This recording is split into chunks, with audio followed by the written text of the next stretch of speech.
Alright, everybody, welcome back to AIMBOT. So, before we get started, just have a couple of announcements. GDQ has wrapped up. Check out the playlist on the YouTube channel. A bunch of really good FPS runs in there. I commentated for Borderlands 2, but we had Control, we had Doom. You know, there were a ton of runs that I need to go back and watch because I actually wasn't awake for a lot of them. And One and Dotathon is coming up again. That's the marathon that I organize. You can show off, you get one submission and you get one run, and that's it. And that's all you can do. The second installment is happening August 13th to 14th, and submissions are open from now until July 20th. Exclamation point OADAT, or OADAT, I don't know how to pronounce it correctly either, in chat to find out more info and submit your run. So, long time viewers of this show will know that I try to have a theme for every show. This one's theme is kind of odd. So all of these games link together in my head, but in a really strange way. They're all FPSs that are about ignoring or bending the game mechanics.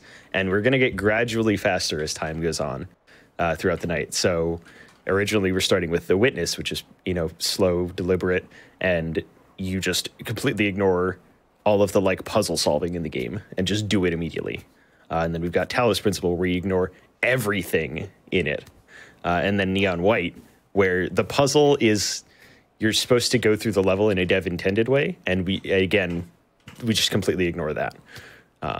So with all that said, let's go ahead and get into the first run. We've got The Witness by Undalavan. Go ahead and take it away. Hey everyone, I'm Undalavan. I'm a speedrunner for The Witness.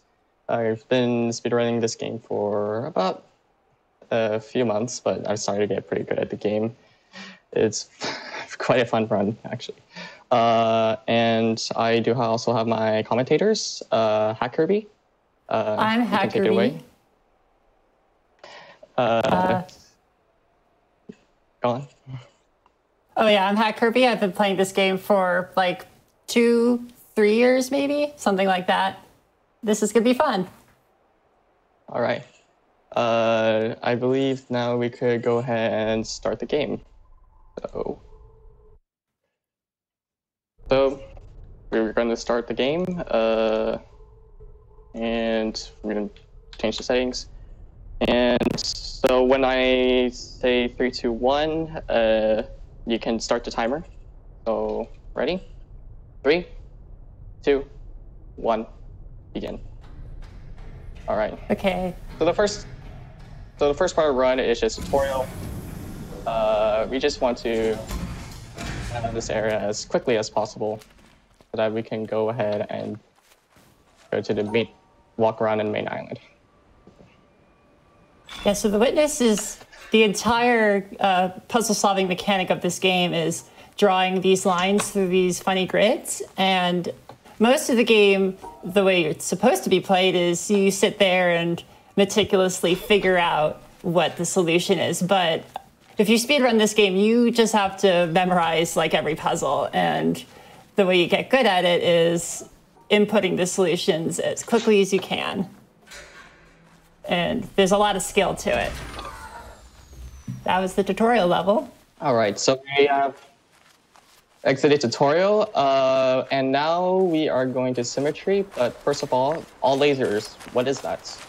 So in any percent, we usually get a total of 7 lasers in order to access mountains. However, for all laser category, we go ahead and all the lasers. So Kirby, can you explain more about this category? Yeah, so there's 11 main levels in the game, and you unlock a laser at the end of each of them. And yeah, like Undalavan said, you need 7 for any percent, which unlocks the final level. But if you get all 11, you unlock a post-game level, which includes something that we call the challenge. And completing the challenge is the purpose of this category. Yeah. So I finished Glass Factory here. We haven't gotten the laser yet. Next laser is in the next area. So yeah. Symmetry, it has a lot of winding lines and makes it quite difficult to do everything very precisely. But So I noticed someone in chat mentioned this, but in this game you can solve puzzles from practically any distance, and this is very useful for sequence breaks in a few instances, but it's also just useful because if you can solve a puzzle from farther away, you don't have to walk up to it, and walking is a little slow in this game, as you may have noticed. yeah, the only 3D movements in this game is just walking. And that's it. You can't jump in this game. You can't run. The only advantage in this game is that you can solve almost all panels from a very far distance, and all categories use our advantage to make it go faster. And that's first laser done. We're gonna see one of those long distance solves coming up pretty soon as we approach a desert. Okay, I gotta say, this part was the worst part for me playing the game. Desert took me so long because we couldn't figure out this. Yeah, we couldn't figure it out. We didn't know what the mechanic was. Yeah. I think that's a common experience. Yeah, I've heard a lot of horror stories from Desert, but Desert is weird because you can naturally just skip a lot of the puzzles if you know the solutions. Most of the time, even though we have all the solutions memorized, the game still forces you to solve them in order. But like Unjalvin just skipped almost the entirety of the surface because the last puzzle in the set just starts off enabled. You can just solve it if you know the solution. And if you know the solution for here in this room, everyone's favorite room, you can just go ahead and do a very annoying camp. And this room, you can skip most of the room using a trick called latch skip. You see this laser panel here has latches on it. You can just change your FOV and your line just goes through the latches. Yep, and that will be the first skip of this run. We're gonna have two coming up right after. I'm so bad about that. That took me like 4 hours. Yeah. But that was a good relief because in deserts, when you speedrun, there's a lot of diagonals and the movement is very weird when you solve it. And I'm glad I got that pretty nicely. So in this building coming up, there's like a row of puzzles near the floor, and then like an elevator ride that you're supposed to do. But you can skip all of that by solving a puzzle that's in like the top right corner that's like sort of occluded by a railing, and it'll like let a staircase come down. It's supposed to be a shortcut out of the area up there once you've already gotten up there, but it's so much faster just to use that shortcut and not to do the earlier stuff. Now I'm currently struggling to get the snipe getting in, so... It is a tough one. There you go. Like, that puzzle, I don't know if you could see, but it is at a very tight angle. Like, it's a hard trick, so nice. Nice job. Yeah. There are times where I misalign myself for the position, and I just can't solve it. And other times I mess up the puzzle itself because of the weird angle. Yeah, because like there actually isn't a position you can stand where the puzzle is completely unoccluded. There's always going to be at least a thin railing going in front of it, so you have to have your cursor clip through that railing. It's quite a wild trick.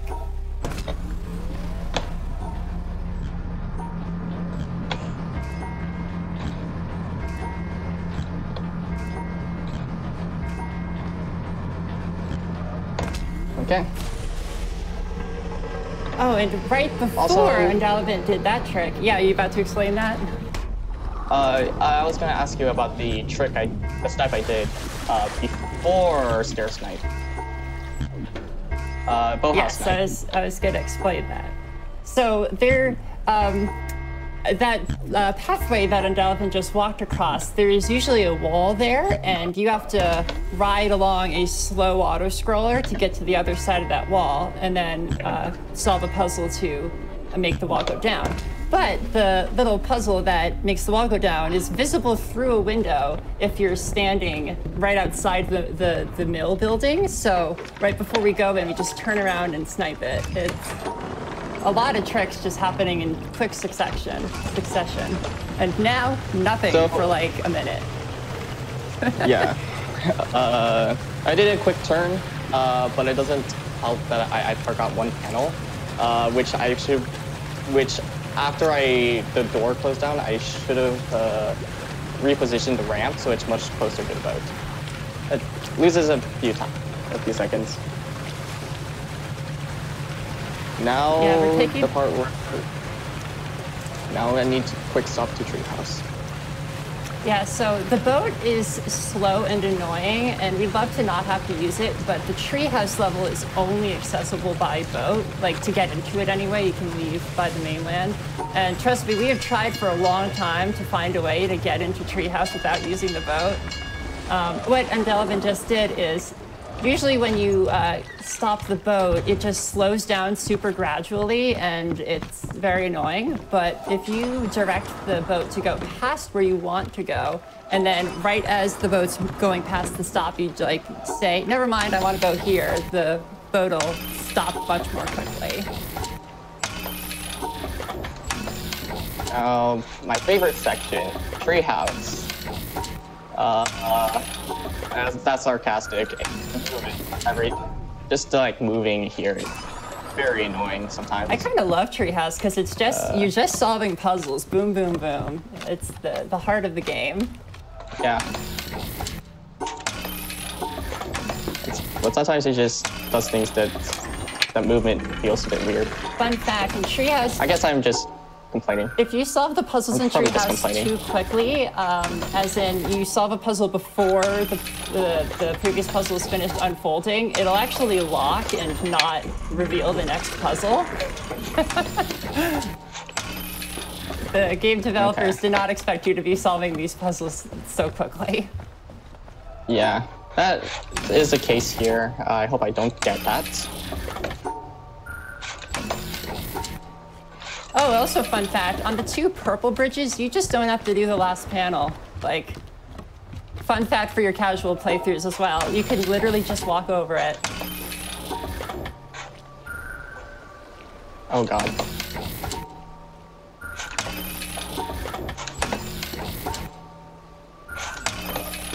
Yep, that one too. You just walk right over it.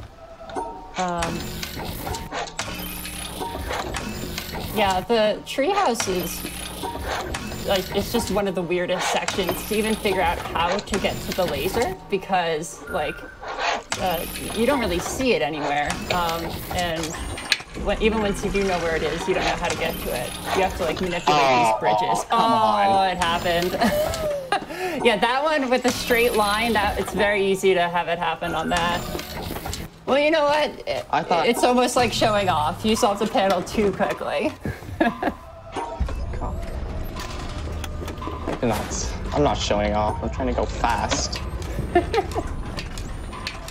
Oh yeah, see, this is how you get out of treehouse. This bridge. This bridge is trying to extend. I just want to kill some time, so I just get this bridge right here. And now we got treehouse. So the next location is right next to us. It's Keep. So Yeah, Keep only go. has like 5 puzzles. Keep is actually weird. There's 2 halves to it. You only have to do 1 half. We do the front half because it is faster, yeah. which is our reasoning for doing most things. Yep. Yeah, there isn't too much to say about Keep, except The puzzle just at go the through the top of the maze. tower. The puzzle at the top of the tower is a nightmare. You'll see what I mean when we get there. It's like if you solve it incorrectly, you've lost like 10 seconds. Yeah, can I like ask you about that? So I thought the puzzle at the top of the tower is supposed to be like the path you take through the garden, right? But it's not. It's a composition of the solutions, the 4 solutions that you input to the hedge mazes down below. And it's not always the path that you walk through. Like 1 or 2 of them, it's, yeah. I mean, Unintended just, destroyed it there, so. Yeah, good job. That is always a tricky Hey, panel. look, we're going to our next laser. Oh yeah, this is the best level here. It's called Shadows. It's gonna take so long. Just wait and see. I remember trying to do this casually. And that's the whole level. We're done. GG. I'm so Shadows mad. has like a whole ton of puzzles that you normally have to solve that'll open those gates there and reveal the solution to that puzzle. But if you already know what the solution is, nice. Oh yeah, here, so like earlier we did the quarry level, but the laser for the quarry is actually way up here and it's not convenient to get it like when we're actually solving the quarry puzzle. So we come back and get it now. Please. The query laser has a delay, and I don't know if I solved it or not. And there's not a lot of feedback if you snipe that panel. So. Most puzzles in the game, if you snipe it successfully, like the cursor will go away. But puzzles like the quarry laser puzzle won't do that, just to trick you. No feedback. Yeah. So this is the town level. All right, now town. Yeah, it combines a lot of mechanics from all of the other levels. And, oh, this is also, we're gonna see another good sequence break with sniping. So up ahead here, there's these 5 puzzles up on the red building that you usually have to like climb some stairs and do some stuff to get to. But they're all visible if you stand on this little ledge right here. It gives you enough height to see, just barely see all these puzzles. So Unintended is doing a great job of inputting them, even though they are very far away. Yeah, so there's people in chat asking, like, how do you know the solutions to all these puzzles? So like, you just have to memorize them. Besides just straight memorization. Like, the game does sort of teach you how they work. Yeah, so like most of the puzzles have symbols on them. The game never like straight out tells you what those symbols mean, but the game like introduces you to them slowly. Like it just throws a whole ton of like simple puzzles at you with those symbols on them, and you kind of just trial and error them until it clicks in your head. Oh, that's what that symbol means. It's just, this does not apply to all panels. Some of them have a very different way of solving them, and it would spoil things too much to explain what that means, but... Oh yes, here, the desert laser doesn't actually point at the mountaintop. They all have to point at the mountaintop. There's a puzzle that Unintended just solved right there that makes it point at the mountaintop. Hang on one sec. Pause for a sec. We're gonna go to break real quick. Can you restart your stream? We'll pause the timer. All right, welcome back, y'all. Yeah. Couple of technical difficulties. Got it all fixed up. Should be good to go. Unintended, let us give us a countdown and we'll continue. Okay, let's continue to run. Sorry for the inconvenience. 3, 2, 1, we're back. So now we are going to Monastery. I hope that there's no more technical issues, I hope. But yeah. Yeah, Monastery is a pretty straightforward area. There's very few puzzles even to do here, so we'll be in and out. Although these definitely fly in the face of what I was saying before about symbols. Yeah, this was surprisingly hard for like the shadow stuff was difficult to figure out for me. One of those things that are easier for speedrunners, I think. Yeah.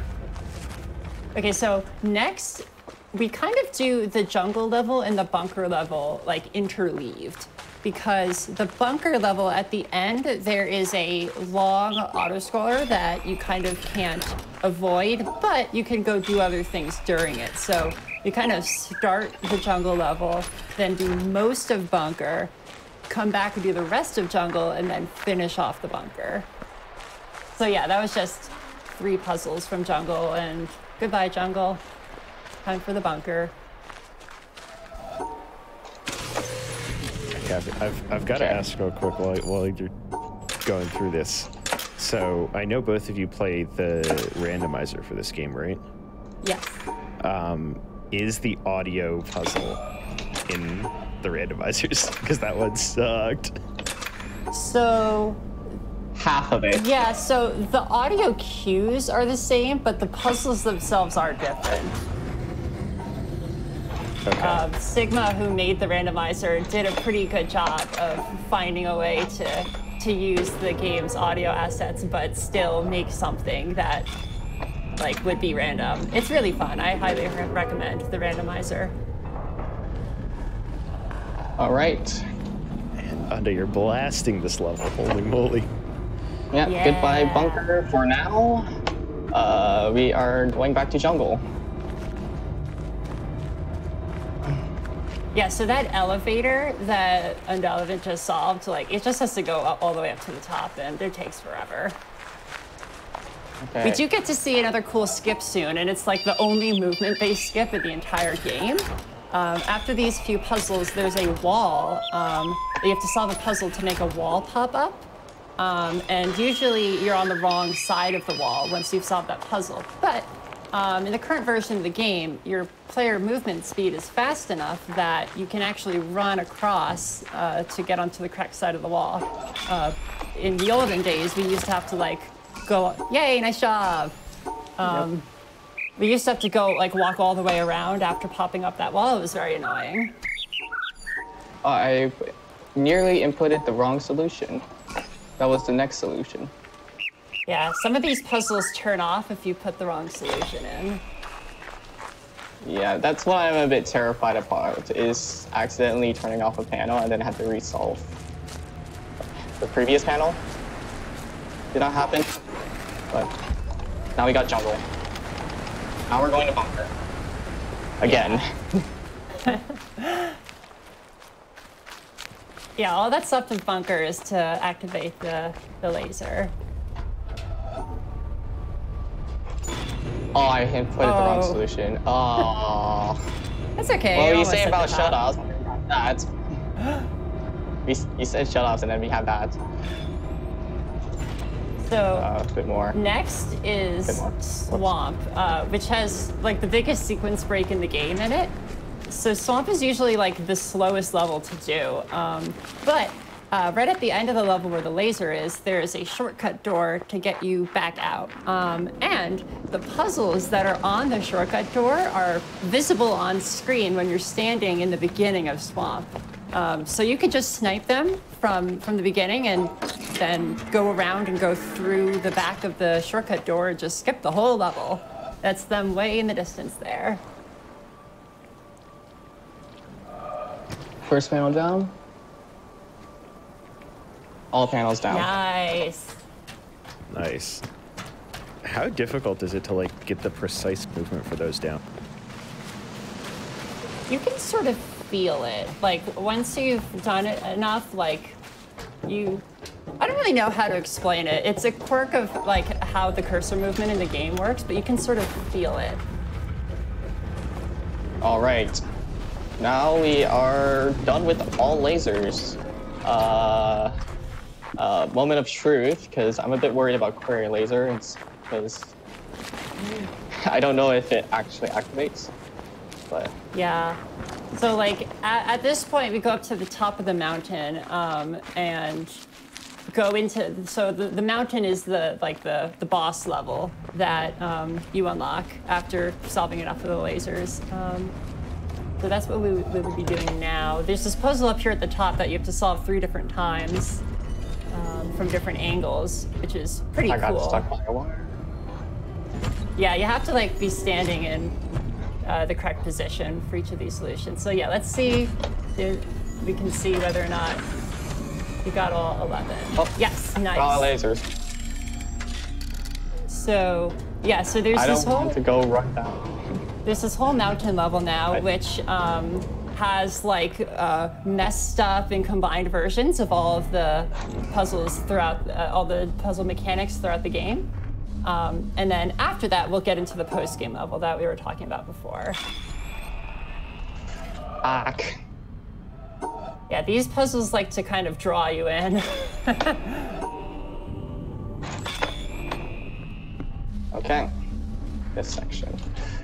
Yeah, I noticed someone asking again, like how do you know what the solutions to the puzzles are? It's there are symbols on the puzzles, and you just have to learn the mechanics. The game slowly introduces you to them.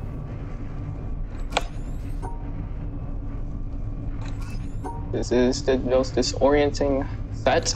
Oh yeah, this last one here is the worst because the puzzle just rotates. And it just messes you up, and but we got 2 sets done. We're going to do the final 2 sets of Mountain. Yeah. And these ones, the screens are kind of corrupted, so you have to like figure out what the puzzles actually are. It's all wacky. So, for quick flashing warning for the puzzle set after this one, the one we're coming up to. Oh yeah, seizure warning. If you don't like flashing lights, don't look. Yeah, we'll say when it's done. Yeah, Richard, can we put the flashing light thing on? Actually, well, it's not that bad. It's fairly quick. Yeah, we don't usually stand right up next to the puzzles anyway. It's faster to snipe them. Yep, and they're done. Okay.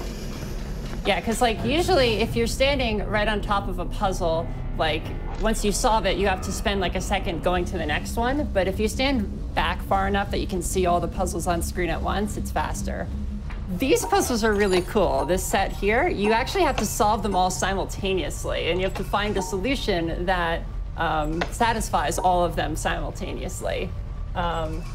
It's a very technical section. Like you're doing a lot of precise mouse movement. I think it's great.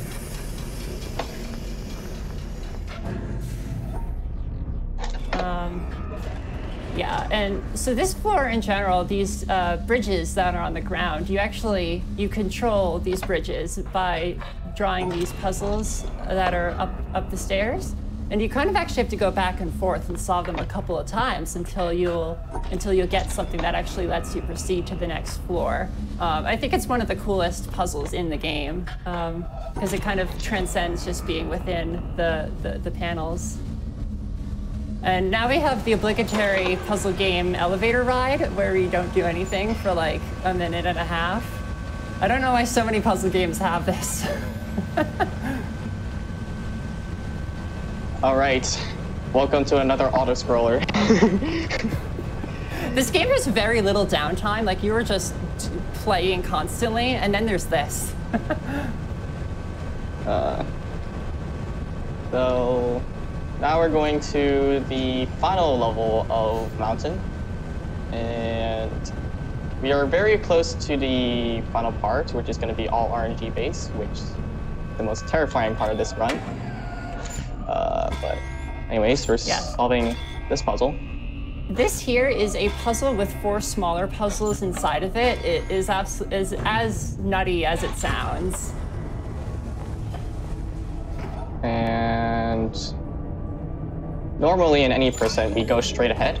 But because of all lasers, we decided that another rule for this category is instead of going to the ending, the intended ending, we're just gonna go through this secret area all the way up to do a pillar right here.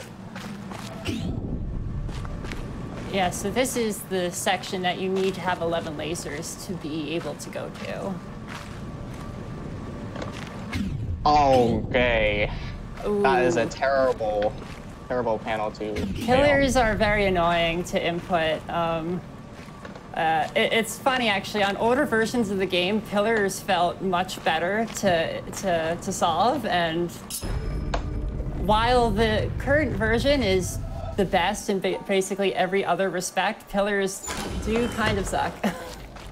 But yeah, this section now that we are entering is what we call the challenge. It is a sequence of 14 randomly generated puzzles, so Andalaban's going to be solving them live. And we get some lovely music as we do so.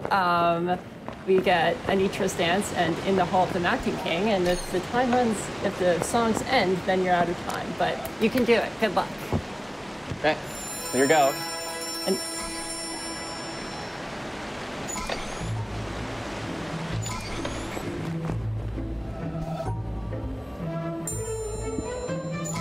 seemed pretty kind first three. that was a good maze. There are some more unforgiving parts of the challenge. I need to run around this part. Yeah, so speedrunners will speedrun just the challenge, like just this section over and over again in order to practice for this category, basically, and also for other categories, like 100%. But it's like very important to be able to get good at solving these randomly generated puzzles. This part in particular is very weird. There's like a row of 3 puzzles, but 2 of them are impossible, and you have to figure out which is the possible one.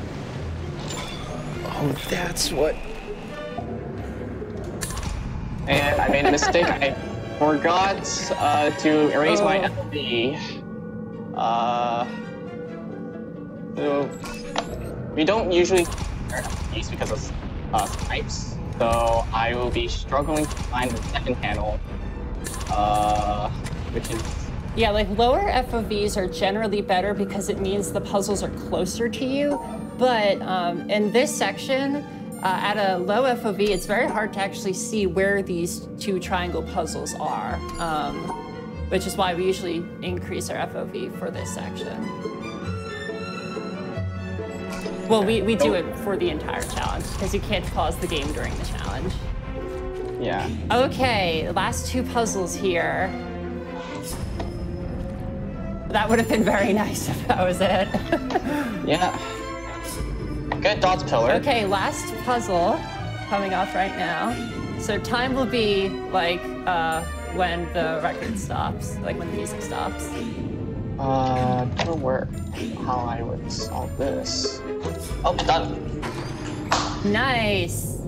Is that Yes. Time. What's the time? Sub 30. Sub 30, but what time? Nice. I'm waiting for it to update on Richard's side. Let me see. Looks like 29:50. Oh, not quite. 30:01. Okay. 30. Oh, nice job. Yeah. Oh, okay. Almost sub 30, but yeah. There you go. And also there's a box, but don't another see the contents. It's a secret. So yeah, that was the challenge, the Witness All Lasers. Yeah. So if people want to learn this, or if they want to learn other witness categories or check out the randomizer, what's a good place for them to go? There's the Discord. If you go to the Witness on speedrun.com, there's a link to the Discord server. It's great. There's sections for all the normal categories and the randomizers, and it's a lot of fun. I hope to see you there. Yeah. And anyways, thank you for watching. And yeah, speedrun is actually quite challenging, but also very fun. All right. That's it. incredible run. Thank you very much. So we're going to go to a quick break. Before we go, just a couple announcements. Check out @GamesDoneQuick on Instagram to get bite-sized clips from the HotFix shows and see what happens at the events. And Frame Fatales will be having its next all-women speedrunning event, Flame Fatales, from August 21st to 27th. And the marathon schedule's out. Type !FF in Twitch chat or go to gamesdonequick.com/framefatales for more info. So we'll be going to a quick break and we'll be right back with Azure and the Talos Principle. All right, welcome back everyone to AIMBOT. A couple quick announcements before we get going. From now until July 15th, GDQ's revenue from subs, Prime Gaming subs, gift subs, and bits cheered after taxes will be donated to Doctors Without Borders by Games Done Quick. So if you want to help out with that SGDQ donation total, feel free to gift a sub, use that Prime Gaming, and get some more money for Doctors Without Borders. And if you missed the Witness speedrun that just happened, and if you're going to miss the Talos Principle run that's coming up, I don't know why you would, but you should watch it. But if for some reason you're going to do that, go to youtube.com/GamesDoneQuick. And if you're watching this on YouTube, go to twitch.tv/GamesDoneQuick to see live content, weeknights at 7 p.m. Eastern and weekends at 1 p.m. Eastern. So, Azure, the Talos Principle. Yes. What about it? What's up with it? What is up with the Talos Principle?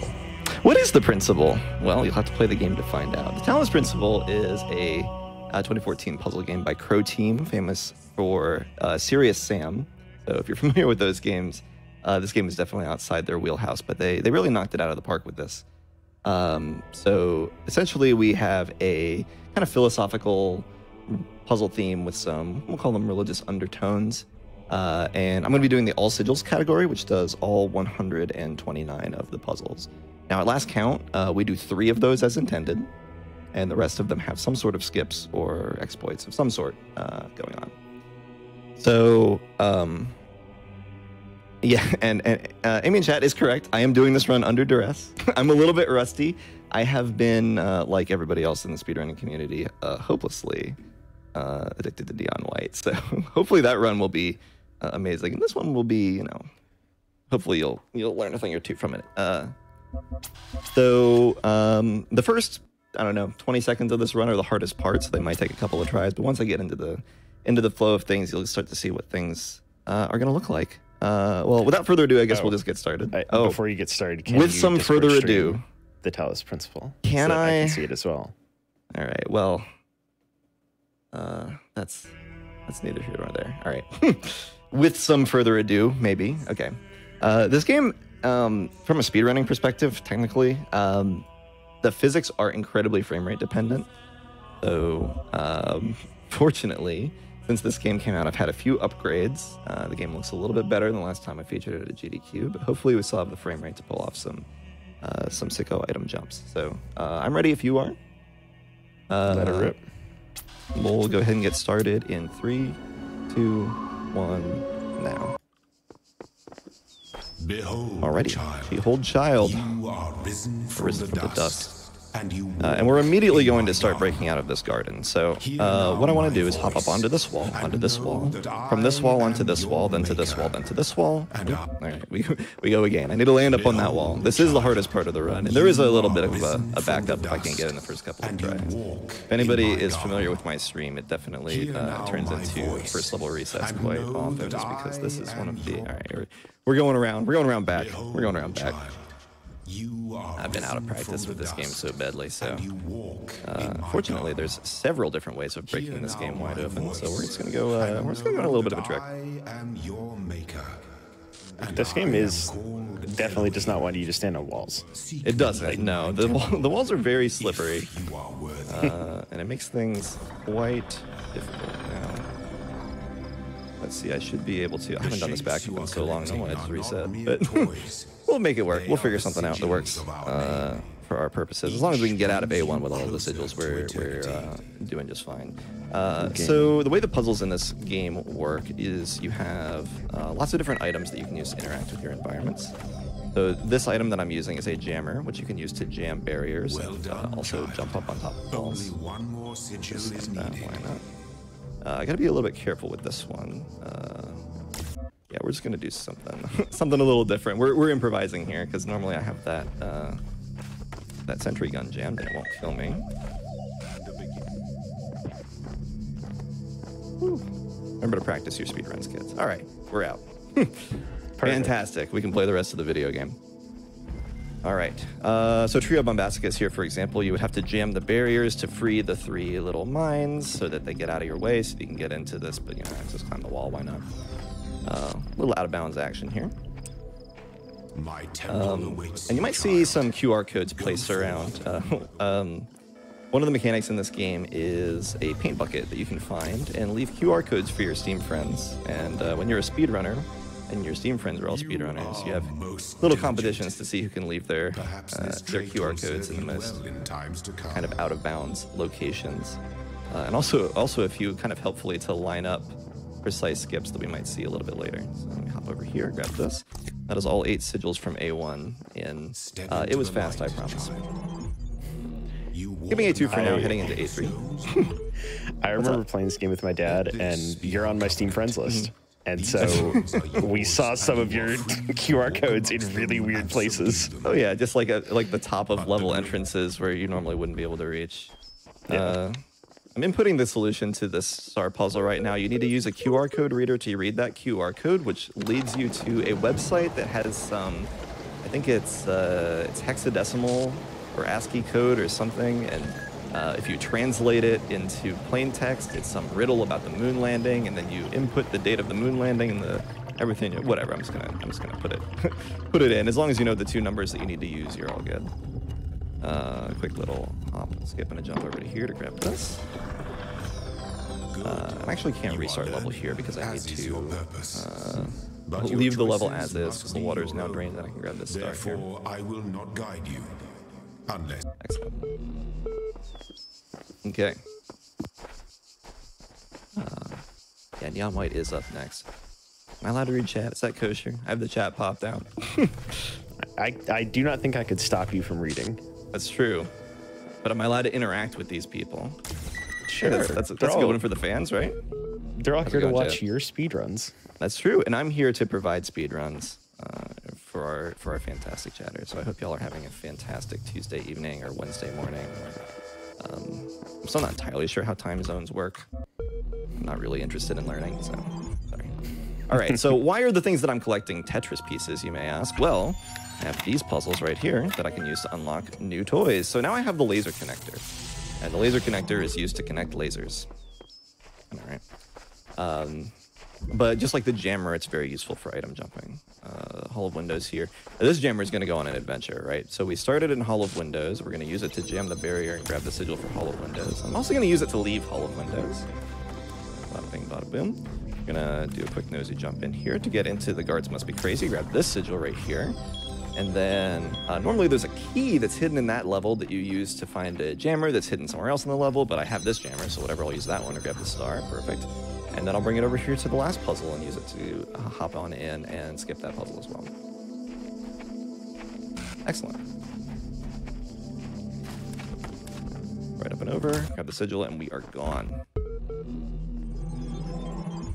Now we are going to be reminded over and over that you can hold X to reset, but resetting through the menu is faster. If you hold X, you have to do this whole little countdown animation on the robot. Your play as a robot, by the way. Big fan. Push it further. Nice little star solution here. Normally you need to connect lasers from different puzzles, but I'm just going to do this. A little simpler. All right, bump jump. This is the least consistent strat in the entire run. Easy every time. And all right. Pay attention, or you might miss it. We're doing a puzzle as intended. Ready? Oop. There we go. I connected the lasers. There's one. I reacted to that, but I was muted, so nailed Unfortunate. What do you have, push to talk on? Come on. I full mute my mic because otherwise you hear me typing on my keyboard and nobody wants that. Oh, that's fair. That's fair. Well, I guess if you're full muted, that means that I'm here to entertain the crowd solo, so above all that. One more little sigil, and then we get to unlock everybody's favorite puzzle game element. That's right, the hexahedron. Unfortunately, after Portal 2, word cube was a registered trademark of Valve software. Shoutouts to good old Compy.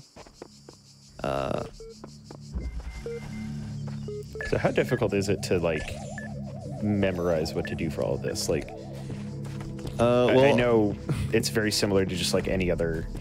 Oh yeah, It's very similar to just an FPS run where you just like I said, there are 129 puzzles in this game, and a lot of them are pretty similar, right? There's lots of item jumping, obviously, but there are walls that work that look a lot like walls that don't work for item jumping. Like you have to do it on very specific surfaces. So the very smart scientists in the Talos Principle community have basically combed every level to find surfaces that work, surfaces that don't. For example, if I come over to here, if I try to item jump, for example, up this rock, I get nothing, right? But this rock, I get nothing. But this rock, I get up, right?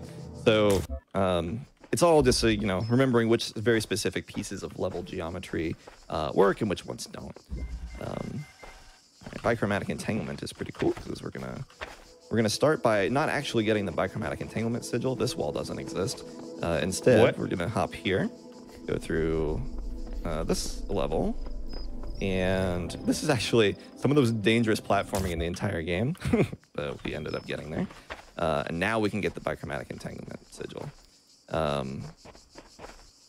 We'll head over this way, pick up the sigil, and then... Is cube actually a trademark? Yeah. Who would do that? Who would go on the internet and lie just for fun? Right. A5 is pretty interesting. There's a weather effect here. It's raining, and like I mentioned at the beginning of the run, the physics are frame rate dependent. And when it's raining, you get minus about 30 FPS. You can see my frame rate in the top right corner. It's hovering around 400 most times. Because I play with the settings kind of cranked way down low. No dynamic lighting or shadows or textures or any of that, right? So, oops, there we go. Every time you collect a sigil or a star in this level, the rain either stops or starts, right? So I'm actually going to fall off this wall and make myself look like an idiot. The walls in this game, again, are very slippery. I'm going to use that to my advantage here because right now I want to have as high of a frame rate as possible so that I can get up on top of this little ledge right here. Perfect. And then using this jammer, oh, less than perfect, sorry. I'm sorry that I said it was perfect, video game. The game can hear you. Desire sensor, you know, if you start talking about how something is easy or you're doing well, it immediately eats you. Well, we can do that. Start the rain, and then I have to be really careful here that I don't get shot, because if I get shot, I'm gonna die. Take a lot of damage. Ready? Yeah, like that. Okay, perfect. It's true. Getting shot is bad. Getting shot is bad, right? We gotta time this just right. Perfect. Okay. Grab the star through here. Like a halfway intended solution. And then I'm gonna try to grab this and spin around and do that before I die to the turret. Excellent. So you jam the turret and then you have to quickly just like, just like that. And Talos Principle 2 being made. It's coming soon, Shrug? I don't know. I think they're working on it. Alrighty. So we're introducing our little bucket of milk here. Yeah, it's like I talked about earlier. The paint bucket is used to write QR codes for your friends, but also it does supercharged item jumping. So paint buckets are going to use basically on every level that I can find one to get up huge cliffs just like that one. So that grabs those two sigils. And then hopping in here to Trapped Inside, we are going to untrap ourselves and use this little level geometry here to get outside and skip the entirety of this little puzzle right here. Dude. All right. I spent so long on these puzzles. I know, right? So don't worry about it. Now, oh yeah, here's another one of those QR codes. Shout out to Zemiphobiac up there. Placing one at the level entrance for two pesky little buzzers. So I'm just going to hop over to grab the star, and then once more to grab the sigil. This one's a little tricky because I actually want to land on top of the barrier. Never mind, it's not tricky, it's easy. Easy game. And we are done with the first area here. So you'll notice that I have a couple of sigil collections up at the top of my screen. And that tells you what I can unlock, right? So the door was actually in the very first area of the game. That little buttons. I'll explain that button sequence in just a moment. But you can see there's also a flashing B, so that means I have enough sigils to enter world B. So let me just solve this puzzle real quick. 1, 2, 3, 4. Okay. 1, 2, 3. So entering the puzzle or the elevator inputs like that makes the autosave happen at the top of the elevator instead of the bottom of the elevator. So you can reload a level and skip the entire elevator sequence there. So saves a healthy time. I have promised you eternal life. You a turtle. But there's another paint spawn on this level, but the paint spawns are random, so I'm gonna have to be looking for them. And in this case, I wasn't so lucky to be able to use it for window through a door. Fortunately, connector does just fine. So it was written in the hidden words before. But that means that the paint will spawn further to the back of the level, which means I can use it on Road of Death at the back. All right. Let's see. Third wheel. I want to get up onto this wall here. Oh, get stuck on the tiny little block there. So World B, as you probably noticed, is kind of ancient Egyptian themed, right? So World 1, or World A, I guess, numbers, letters, they're the same.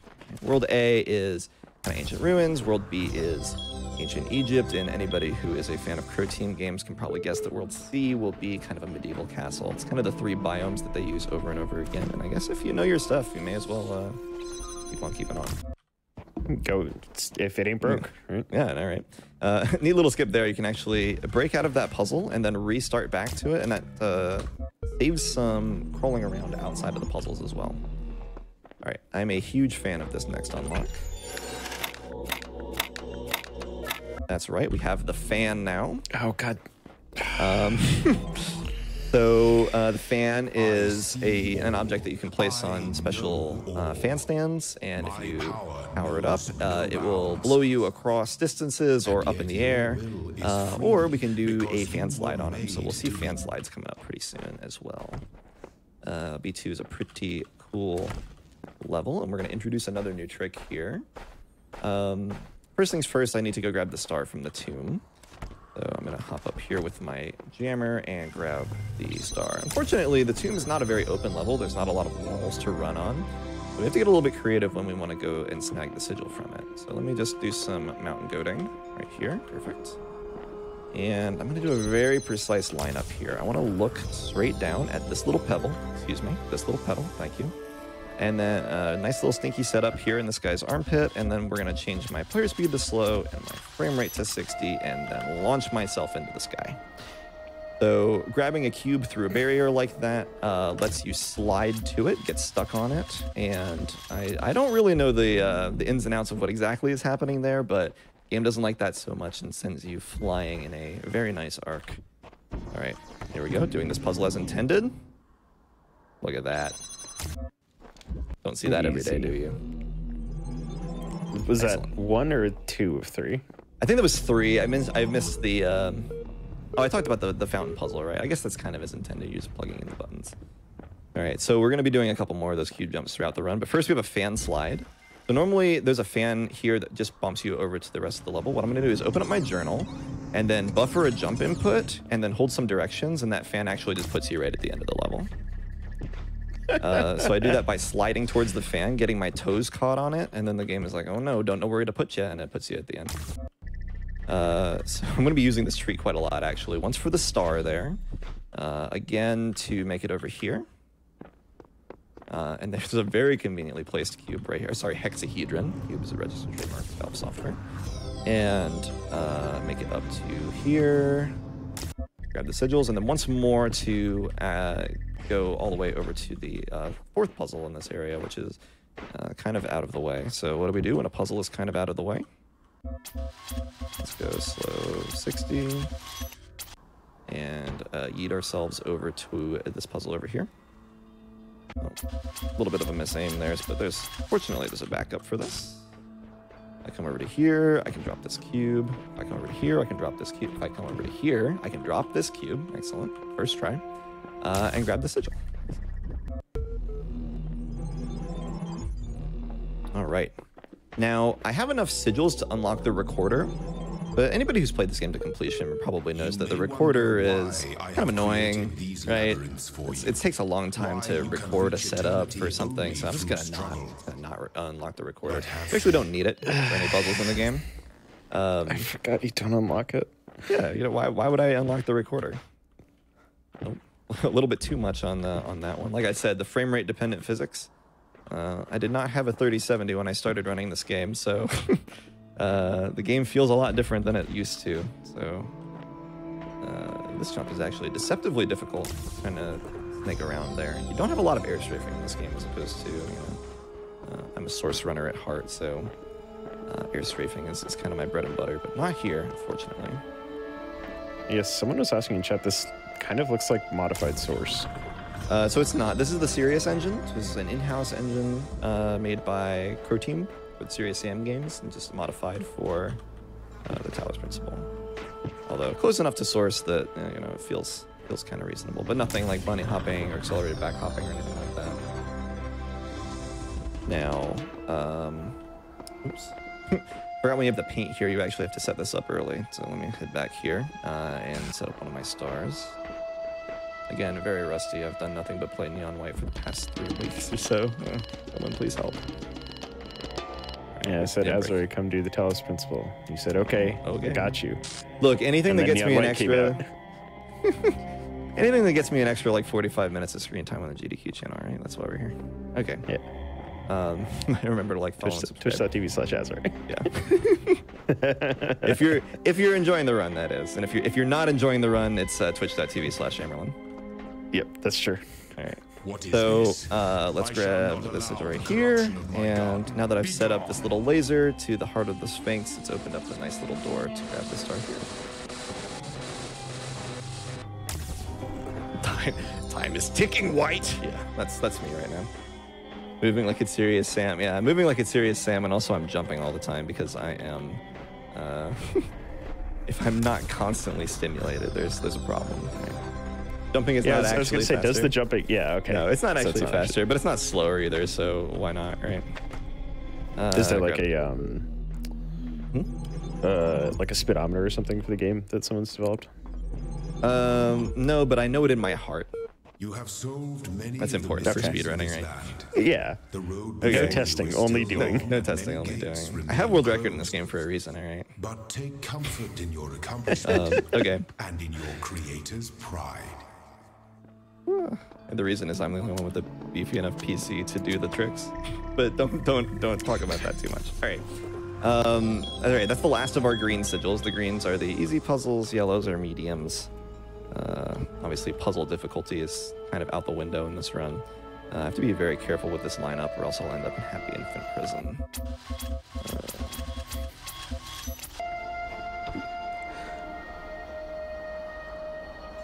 Okay, not the worst ever. I do have to do a kind of convoluted backup strat here, where I come up to this tree, I think it is. Again, normally if that goes wrong, I just reset. I know this works. I tried this earlier. I couldn't. Come on. There we go. All right, I'm up. We'll come over to here, drop this cube there, and then get a nice little guided jump up to the wall there. All right, saved it. All right, I think it's safe to say that this run is not world record pace, but I'm having a good time. I hope you all are having a good time too. I believe in you. We can just cut some time off the timer, and That's true. then it's world record. Yeah, our timer's at metric right now, right? Yeah. Perfect. Yeah, once we translate it back to imperial, I'm sure it'll be a world record. All right, behind the Iron Curtain. We'll use our jammer to get behind the Iron Curtain. Then we'll have the 4 chambers of Wu-Tang. This one's actually kind of important. We're not just going to reset after this. Savvy viewers may have noticed that I set up a laser connection earlier in this world. That's why I haven't been able to use the restart level shortcut. That laser powers this fan, and this fan takes me to the top of the obelisk where I can get a star. Okay, speaking of fans, we have a fan slide coming up. A little bit different than the one we had in B2. This one's just going to take me straight forward. Oops, let me do the input correctly. A bit precise, but there we go. Zooms you right across. We can grab that sigil right there. All right. So I was going to ask, one of my occasionally you bring up the reset Do you not feel function, the it looks pleasure like. of having Is that for discovered anything the specific? proper Does it like order? alter That's a good your question that I kind of collision? forgot to That mention. is the If you spark hit of X to Elohim reset, you within you immediately drop to anything create order that you're from holding chaos. directly at your feet. So normally if you drop something, it'll therein is place it revealed the wherever true the meaning of our little secret. orange outline is, which is normally a little bit in front of you. But X dropping lets you place something directly at your feet, and you even kind of lose collision with it for a little bit. So I'll try to point that out next time it comes up. Okay. How you get over this wall? I can't believe, dude, I can't believe they patched this wall right before my hotfix run. That's so toxic. Protein. Yeah, they did Why- it for you specifically. Why would they do this? Okay, never mind. Thank you. They fixed it. Some of the angles on these jumps are incredibly precise, and you have to kind of fidget with it until you get there. Egyptian Arcade. This is one of the oldest strats in the run. This is kind of before proper item jumping was found, but you can use that to get just a little extra height to get onto the Sphinx statue, and that's all you need to jump over to the exit here. And we Then get shot. Yeah, you can almost get shot. Almost get shot. All right, another Jam Around the World level here in B7. So we're going to start off here at a Fan Across Forever. And real quick, we need to go and grab a star. So I'm going to just wedge this cube in here, get a nice little occlusion. And then, oops. You'll know it works when this, oh, not that, hang on, I lied. You'll know it works when, all right. The game is trying to make me look foolish. RNG manipulation. Honestly, I don't appreciate it, video game. You're embarrassing me in front of all of my friends. Man, they really did patch it. I can't believe this.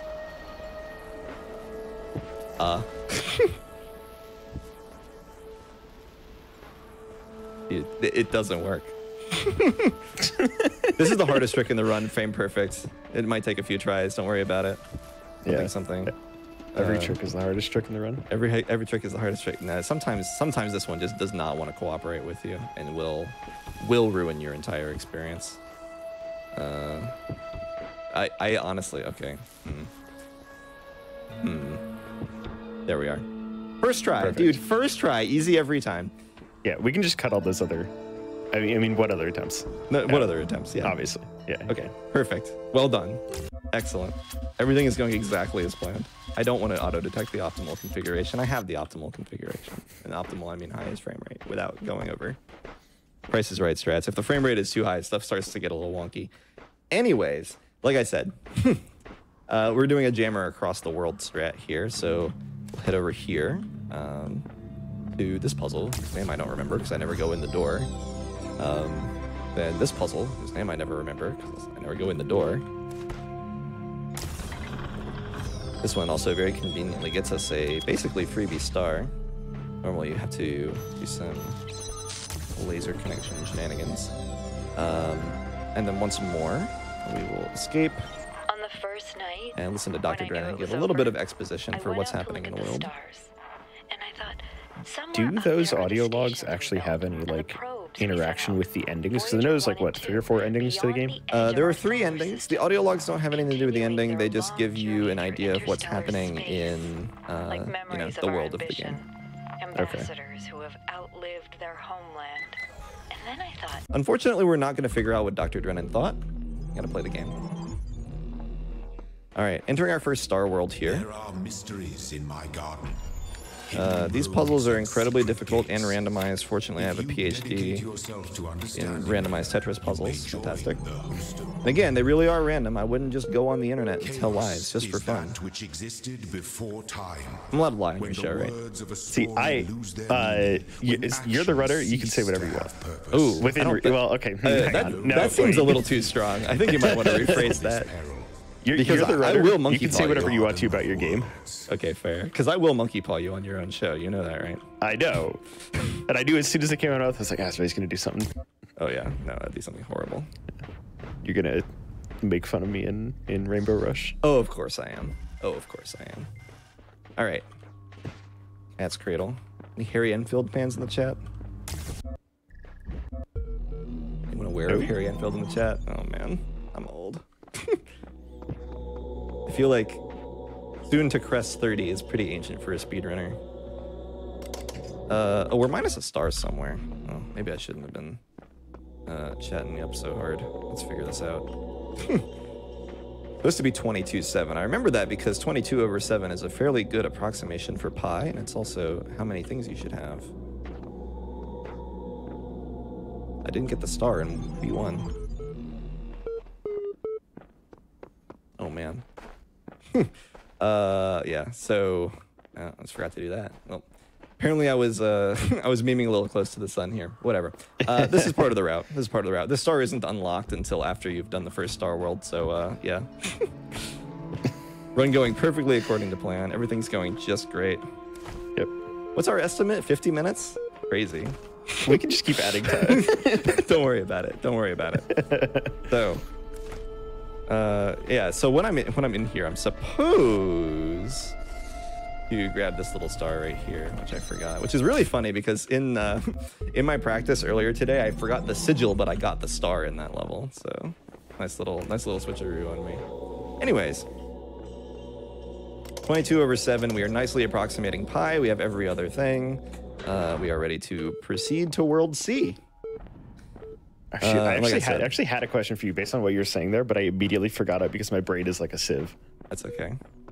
Was it about 22/7 being a pretty close rational approximation for pi? Because I can talk about that all day. Oh no. Whatever. It'll come back to me eventually, or it won't, and it'll just forever remain a mystery. That's fair. That's fair. Yeah, walls really are just a suggestion in this game. With the frame rate high enough and good enough knowledge of what walls are slippery and which walls are bouncy, you can get basically wherever you want. So this is the elevator.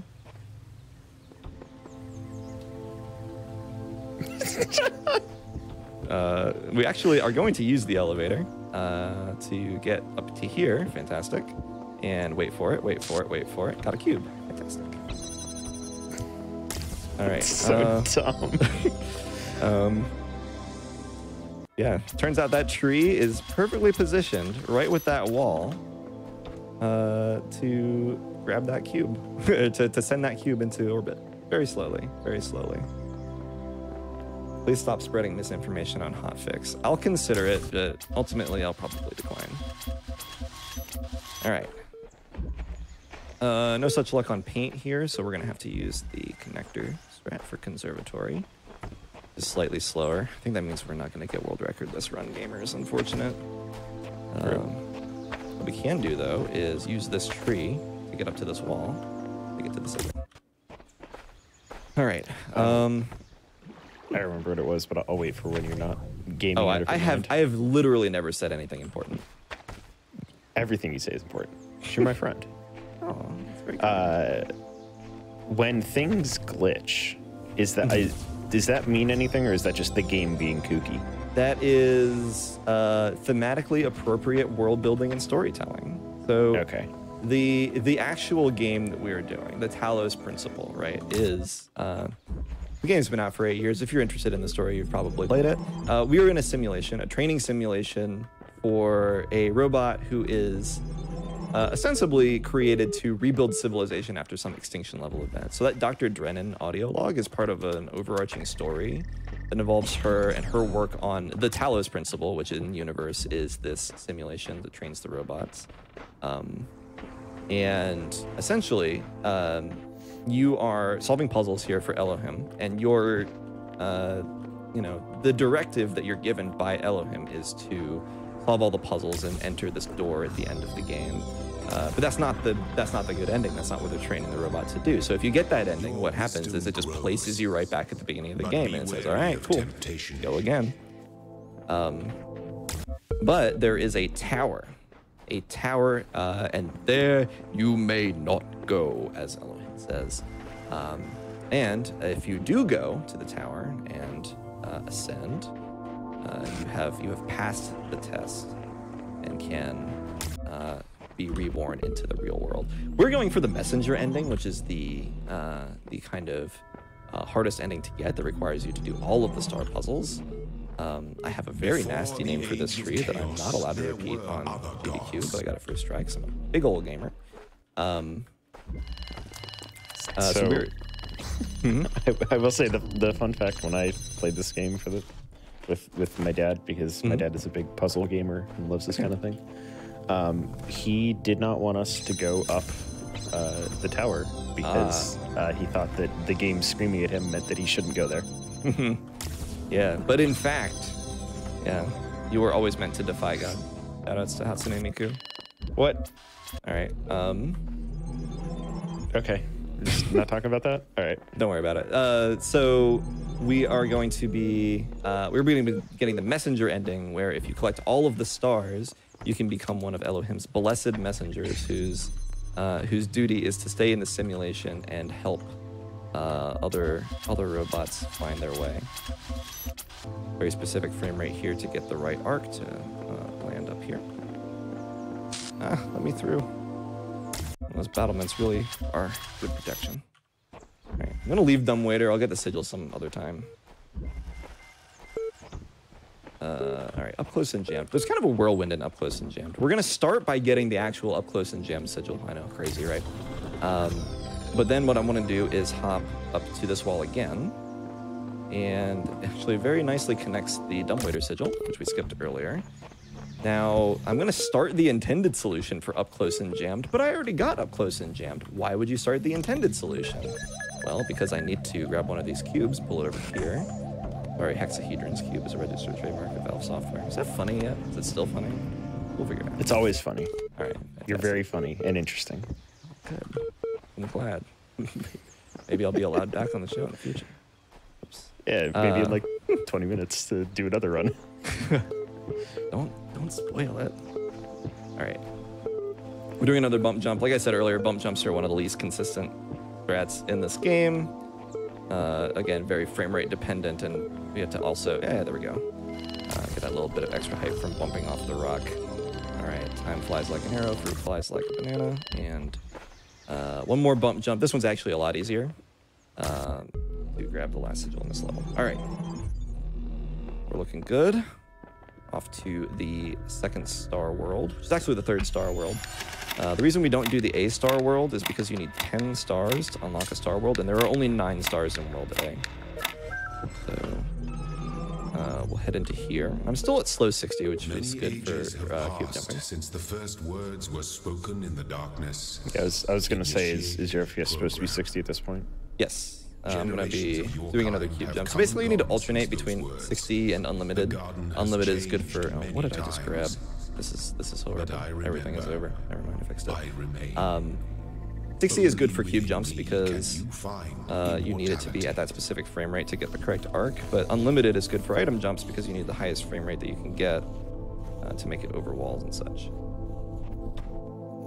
Please, please, please, please, please, please, please, please, please, please, please, please, please, please, please, please, please, easy. Okay. That one is super sketchy. If you misalign the angle, just because of how far and high cube jumps go, like a slight misalignment of your setup means a huge misalignment of the actual jump. So I need to be incredibly precise there to not wind up in the abyss. Speaking of the abyss, I needed that connector. That's kind of important. Oh wait, there was another one there. Never mind, it wasn't important at all. I just don't know anything about this game. All right. I'm so sad, dude. All right. Perfect first try trick coming up here. Excellent.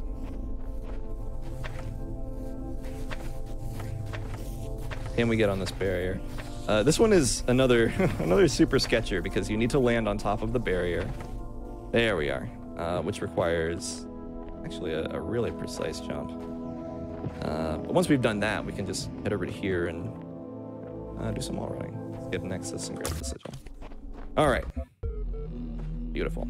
On to C7, which is chronologically, I guess, or numerically, alphabetically, the last level in the game. Some cool stuff here. There's a couple of boss puzzles. Crisscross Conundrum Advanced is a advanced version of a puzzle from earlier in the game that requires you to use the, well, it recommends that you use the recorder. Again, I haven't unlocked the recorder because the recorder is slow, and also because I ate it. Now that I've gotten that sigil, I can actually just break one of these connectors out, borrow the blue laser, from carrier pigeons and set it up such that I can open up the sigil for Dead Man Switch and open up the star in Dead Man Switch. Now this next trick is only possible on consoles. All right, excellent. We're gonna do a bump jump here, 15 FPS, and get over the wall. All right, enough of that. Get that out of my face. I don't ever want to see that again. All right, carrier pigeons is very cool. If you reset, it restarts all the cycles in the level, including this fan turning on. Good puzzle. These are the ones that I don't have as much memory of. Also, I love the axe here. It's so funny. Yeah. So we're gonna look at a rock real quick. Look at this rock. Excellent. Those who have discovered Nice rock the ups. holiest mysteries of my garden may come So, to serve me as blessed messengers. The physics in this game, In their again, frame rate dependent. And if your frame rate is too high and you wedge yourself into a rock, it's normally very precise. You can get a decent boost off of it. This bridge is invisible. Is for you. That's the actual puzzle here. I guess we can technically count that as intended, but not so much with our rock, right? I will say the levels where you go to like the messenger areas,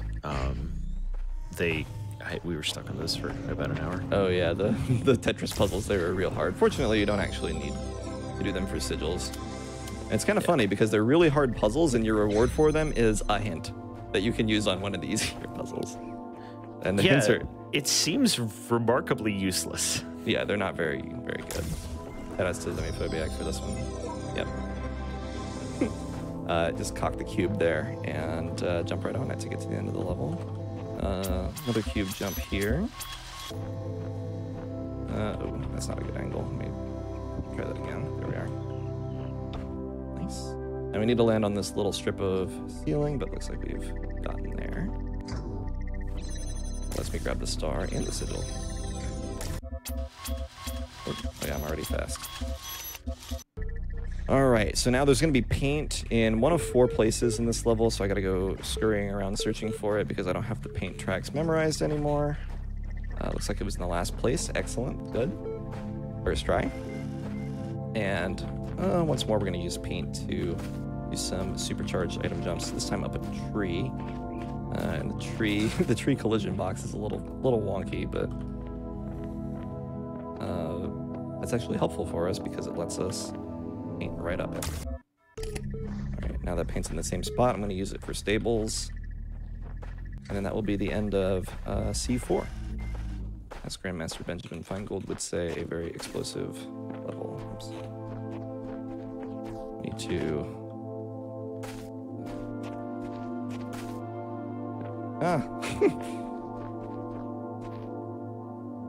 This jump is frame perfect, by the way. Very hard. Very hard. Every single input is frame perfect. Excellent, yeah. Okay, there's a backup for that one, unfortunately. Or fortunately. Unfortunately, there's a backup, otherwise I'd just reset my run and call it good. But yeah, let's get up that way. Okay, 45-7, that all seems right. Hopefully I didn't forget anything. Onwards to C2, the last level in the main area.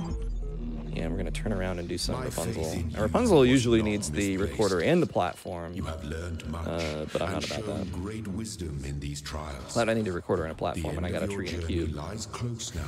Yeah, I remember doing this puzzle too. Do not fear. And then we need to find our paint, which is not there. It might be over here, might be over here. Okay, again, classic, the last place that I check. Oh, hang on. Is it actually here? Oh no, dude. They removed my paint. How am I gonna finish the level without my paint? Oh, it's here. I just missed it. All right.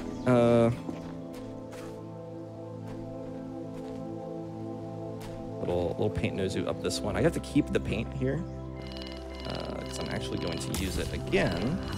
Get back up onto this wall. To get back up onto this wall. There, I even repeated the line that I was saying so that when you're stitching this thing together for all the first tries, makes it even easier. Appreciate it. Yeah. There we are. And then we have one more puzzle to do before it is, well, not quite done. We still have a few more things, but this is the last of the red sigils, right? So we're almost out of kind of main game territory. All right.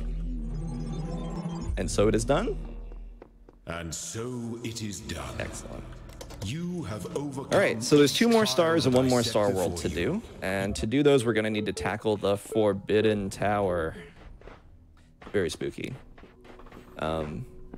It is actually pretty. They do a really good job of setting the atmosphere of it. It is. Oh yeah, yeah. It is. I know. The tone of the game is ruined by jumping on walls and everything. But oh, I didn't do my I didn't do my input correctly and did not get my elevator skip. But yeah, the game is very cool. There's lots of very nice world building. There's text logs, audio logs, QR codes of like previous robots that were going through the simulation that are talking about it and like, the nature of existence and all that kind of stuff. But also, it's just like a really good puzzle game. We definitely recommend it. And since it's kind of older at this point, it regularly goes on sale for less than $10, so definitely worth the pickup. We're going to do a little bit of jumping over this puzzle and enter our first computer terminal. Now, it is technically 4 seconds faster to play this game in traditional Chinese because these computers are they like load faster and have fewer characters and all that stuff, but that makes everything a lot harder to read, and there's a decent amount of menuing in this game, so we're just doing it on English and eating those 4 seconds. All right, but I'm gonna go into menu 2 and then 3 and then put in the password, which is hard-coded to 215. Most of the elevator passwords are randomly generated, but that one is hard-coded, so you can always skip straight to floor 3. Which is really convenient because floor 3 is where we collect both of the remaining stars in slightly unconventional ways. You got to rotate that one 4 times. It's part of the solution. Resetting there to skip the door opening animation.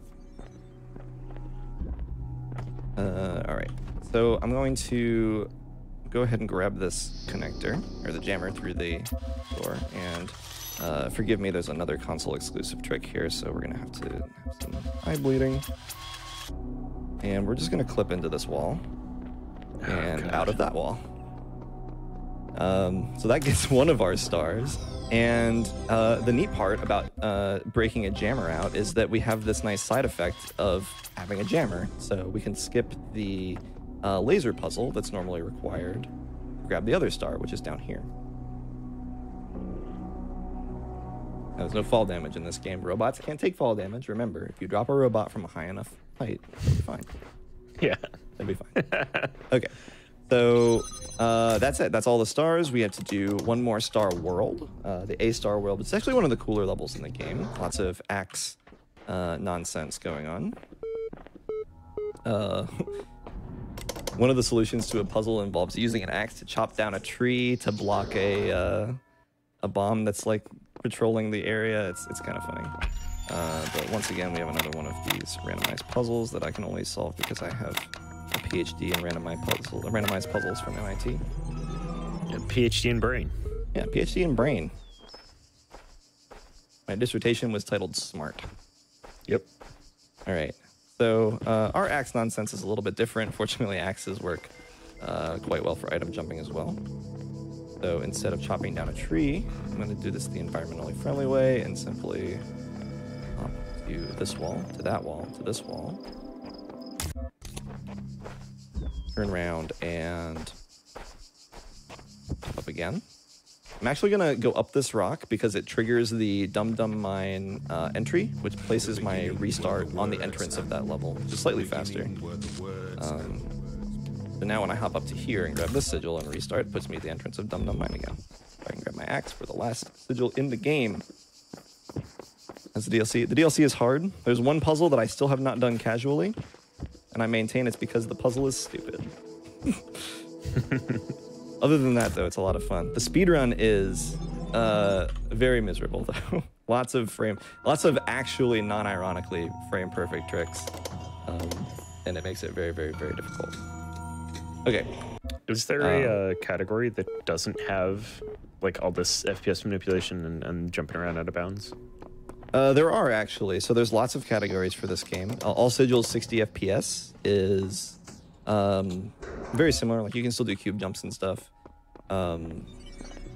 but you obviously can't do most of the item jumping, right? So a lot of the puzzles are a lot more intended, but they're still pretty broken. All right, we're gonna end the game, so let me just enter the tower real quick from the back. A nice secret little back door there. Hopping down. All right, one more quick little lineup. Fall onto this beam.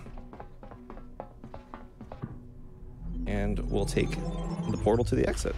Well, that's the run. Time is coming up. It is now Just about now. time to choose your epitaph, for your body shall be entombed. Alrighty. Perfect. That was the Talos Principle in some amount of time. That was probably reasonably fast. 46:40. Definitely underestimate. Definitely underestimate. My estimate of 50 minutes. So, Yep. so Emerald came to me to do this run, which I'm a little out of practice on because I've been playing nothing but Neon White for 3 weeks. And he's like, I'll put the estimate at 40. And I'm like, I might want to bump that one up a little bit. I'm a little bit rusty. But I think To it was be still, fair, you came to me and said, hey, if you ever want Talos Principle for AIMBOT, I'll do it. And I said, yeah, okay. Okay, look, I did say that, but that paints me in the bad light, right? Yeah, and then Neon White came out, and then it ate all of your free time forever. It did. That's true. Purpose of life is to serve the generations to come. All right. Speaking of Neon White, we're doing that next, so don't go anywhere. Yeah. Wait, I'm doing the host thing. You do the host thing. It's your show, right? I was going to say, that's true. Neon White up next. A couple announcements before we go. Games Done Quick Highlights is a channel that features highlights of the GDQ HotFix shows, ! highlights in Twitch chat to learn more about them. And I will plug my own thing once again. One and Done-a-thon, a marathon that I organize, is coming up, where you get one submission to show off your favorite run, and that's it. You get that. You get that one run, and then you can never run in One and Done-a-thon again. Second installment is August 13th to 14th, and submissions are open until July 20th. And finally, from now until July 15th, GDQ's revenue from subs, Prime Gaming subs, gift subs, and bits cheered after taxes will be donated to Doctors Without Borders by Games Done Quick. So if you want to help support Doctors Without Borders, please feel free to sub. And we'll be taking a quick break, and we'll be back with Azare again doing Neon White. All right, welcome back, everybody. Final game of the night, but not final run. We've got one more after this. This is Neon White, and I'm very excited for this recent game that just came out. Again, a couple quick announcements before we get started. SGDQ Summer Games Done Quick is wrapped up. Check out the playlist on the Games Done Quick YouTube channel. A lot of good runs on there. Like I said earlier, Borderlands 2, Control, Doom. There's a couple really good like indie runs. TBCR did one. So they're great. You should go watch them. And check out Games Done Quick on Instagram to get bite-sized clips from the HotFix shows and see what happens at the event. So, Neon White, Azare. Neon White. You've been playing this game a little bit? A little bit. So this game came out on June 16th, just under a month ago. My Steam hours are currently looking like... I was going to check your profile. My Steam hours are currently sitting at 229.7. I would assume a fair few of those is from leaving the game on overnight, but also a fair few of those are not. So this has been monopolizing my time lately.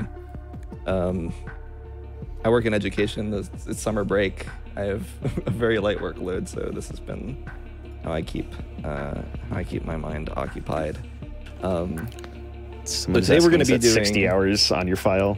So this 60 hours on my file is my second save file that reached 60 hours. My first one I accidentally deleted and then had to re-100% the game. So in actual gameplay, we're up at about 120. And that is, I believe, only time spent in the file, which doesn't include level rush times. I may be incorrect about that. Does not include level rush times because most of my time is in level rush and I'm sitting at 58 hours. Yeah, so today we're going to be doing White's Heaven Rush, which is every main story level in a single run. We have unlimited restarts and unlimited lives. Hopefully we won't need to use any of these. And Humps, actually, just before our our showcase here, has beaten me by under a second. So our goal for tonight is going to be to take this record back. And if I don't get it this run, you better believe that I'm spending the next days and days and days grinding this thing out to get it back. So congrats to Humps. A very good showing. Hopefully I can do just a little bit better though. So, without further ado, I believe we start. We can start. Yeah. Let her rip. Fortunately, we have an in-game timer here, so that'll be it. But you'll see a 3, 2, 1 on the screen, and as soon as the level starts, that's when time is going to start. So let's just play the video game. That is global, right? Okay, perfect. All right, 3, 2, 1, let's go. So, in Neon White, you play as Neon White, who is a sinner plucked from hell to do God's dirty work. Essentially, the idea is that White was an assassin in his life, and if you do bad things, you get punished in the afterlife. And his punishment, we don't get to see so much of that, but we do see him being brought into heaven during the week of judgment, in which all of these neons have to kill as many demons as possible, as quickly as possible, to earn their spot in heaven. I'm playing very slowly to try to explain the nature of the game. Emily, you want to explain it for a second? Yeah. Yeah. So you play as the titular Neon White, and your goal is to kill all the demons. You'll see in the upper left-hand corner, there is the counter now 4. Azrae has to kill every single demon in the level in order to get past. And this does mean that if he misses any, he'll have to turn around. This is why I asked him to play Heaven Rush and not Hell Rush, because those categories do differ. So Heaven Rush, you have unlimited amount of restarts, unlimited lives. You can do basically whatever. You can try level as many times as you want. In Hell Rush, you have 1 life, and if you die, the run is over. So a little bit of marathon safety for this one. Yeah. But you will notice that when he is on the water, he's running very fast. It is faster in this game. See, there's the one. Dude. You got one. All right. One. Can't believe it. So you'll notice when he's on the water, he's running very fast. That's because in this game, it's faster to run on the water. It's also faster to slightly bump off the water like that. And then you'll see him slash these bombs like that. And slashing bombs or shooting or meleeing any projectile gives you a speed boost. So right here reflects that bomb. That gives him a speed boost, and it kills the enemy. These first levels go by really fast because they're meant to teach you about the game, but we know a lot about the game already. So we're just doing them in extremely unintended ways. So we can explain the cards a little bit while you do this. Purify. I can handle this. So Purify is our first card. Now the main gimmick of this game is that you collect cards throughout the levels that work as your weapon. So we have Purify, which is an LMG, and Elevate, which is a pistol. But the neat thing about the cards is that you can discard them to get a special ability. So Purify's ability is a sticky bomb, and Elevate's ability is a double jump. Right, so what you want to do is use all of these card abilities in conjunction to complete the levels as fast as possible. And yeah, like I was saying, whenever an enemy shoots a projectile at you, if you parry it, you get a speed boost. Right, new weapon here is Godspeed. Pillar? Kind of, Pillar, which is kind of bolt action rifle. And its discard ability is a dash. So it's a straight horizontal dash that needs to go about 6 more inches, honestly, hashtag 6 more inches, but also kills enemies if they get hit by it. It creates a kill plane around you, so it kills everything, so you can dash through everything really fast. So part of the strategy of this game is there's very clearly dev-intended ways to do this. Like every card is laid out through the level in a natural progression to let you finish it. But since we are speedrunners, we figured out the unintended ways to use them. So like you're supposed to go all the way around to the right here, but instead you just use a card, jump across that gap, reflect that, and kill that guy. And it gets even more ridiculous as time goes on. Right now we're in the very early chapters of the game where the levels are fairly simple. Once we get a little bit later on, the chapters get longer and more convoluted. We get bigger levels with more enemies and more paths that you can take. So right now this game is very early in its speedrun life cycle, which is pretty cool, right? Optimizations are being found every day, new tech, people are just getting better at the game, right? And it's really nice to be in, like, as opposed to the Talos Principle, which is, an 8-year-old game that, been running since it came out. this is something that is a lot more dynamic, and it's I feel like every day I'll wake up and check the Discord and there's a new strat or a new PB or fight somebody. So yeah, there are individual levels to this game. Obviously, every single one of those has what's called a red ace, which is the dev time for the game, and pretty much all of Azure's level times are going to be faster than the dev time by like a significant amount. well, not purified because I got warned, but yeah, you got warned. But I should have played that one a little bit safer. Honestly, I was kind of playing as if I was going for record attempts on my stream, but that's muscle memory for you, right? I mean, it's heavy rush. You can go for record attempts. That's fine. That's fine. Yeah. I will say some of the dev times are pretty tight. Yes. There's even a few that I don't have, and I've almost red aced the entire game. We'll get there. I believe in you. Yeah, Mimic sucks. Anyway, Mimic is up. So hopefully I'll do. Now we've got a new card called Stomp, which is a submachine gun, but it also, as the thing implies, it stomps. Unfortunately, when you stomp, there's no way to stop. Well, okay, there is a way to stop stomping, and it's if you use another card. But if you stomp with no other card, you are committed to that stomp. So a lot of these stomp-focused levels are very vertical. Yep. Keeping that platform there a little bit faster. Dash through these guys and just elevate straight up to this water platform. So here's a big vertical level. So he's going to fly all the way over these, kill all of them, stomp down, double Godspeed, stomp into the end. That was a gold split. Very satisfying. I'm glad you're running splits for this. Yeah. All right. So here's how you stop a stomp. Yeah. Yep. Use the Godspeed there mid stomp to break it. A little bit of EU aim right there. Yeah. This was the first level that really started getting people interested in the game, because the red ace time, the ace time for this level is 30 seconds, and there were people putting up 13-second times in this level, like that pretty much. Yep.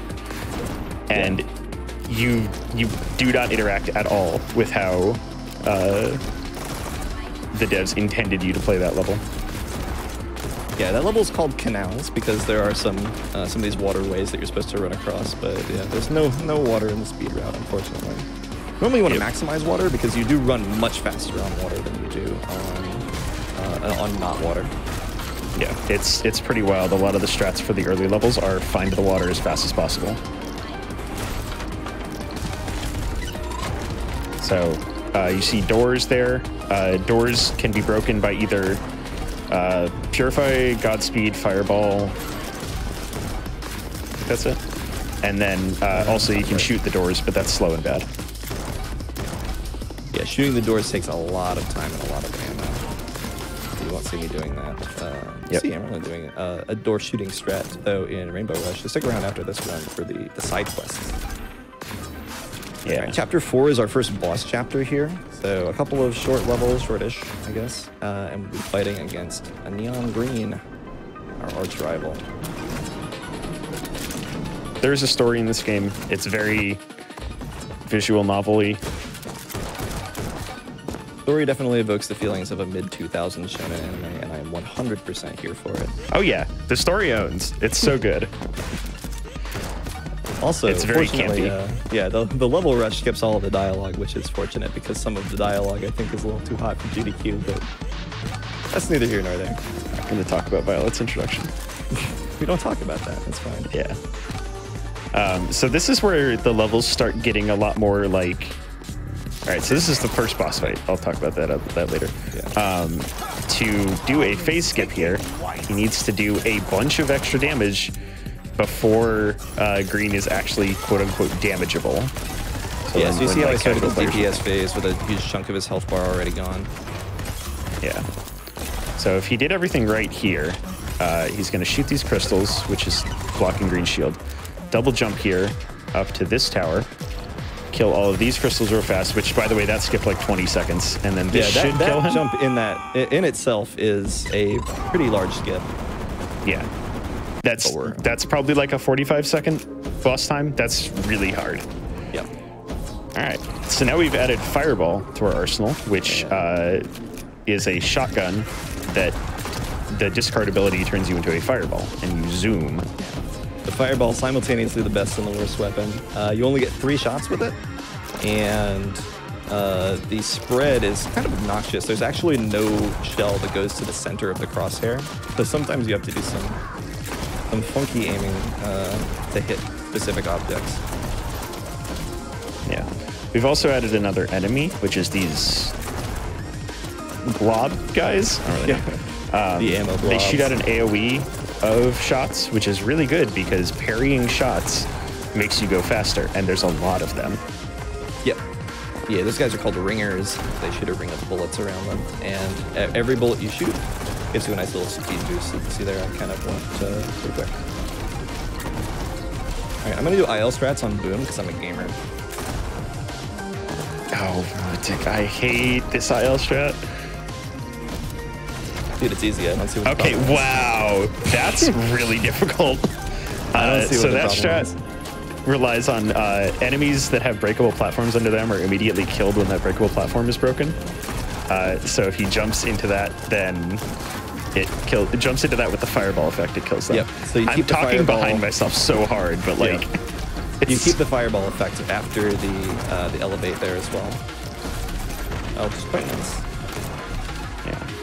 So we're starting to get into the portion of the game where aim becomes a huge factor, to the point where there are some levels that are affectionately dubbed aim labs blank. Oh yeah, we'll be doing some aim lab strats later on in the round. Yeah.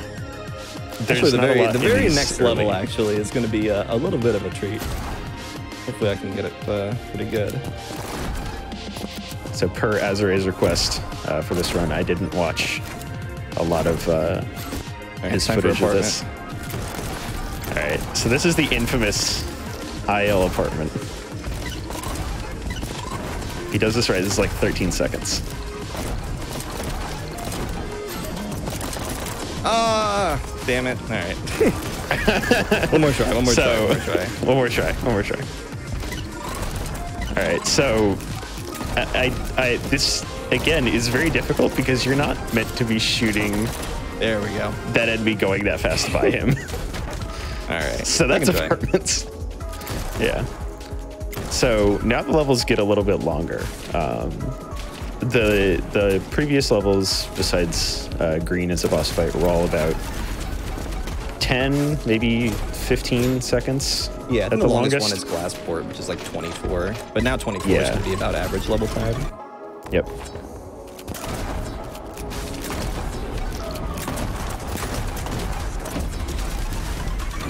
Nice.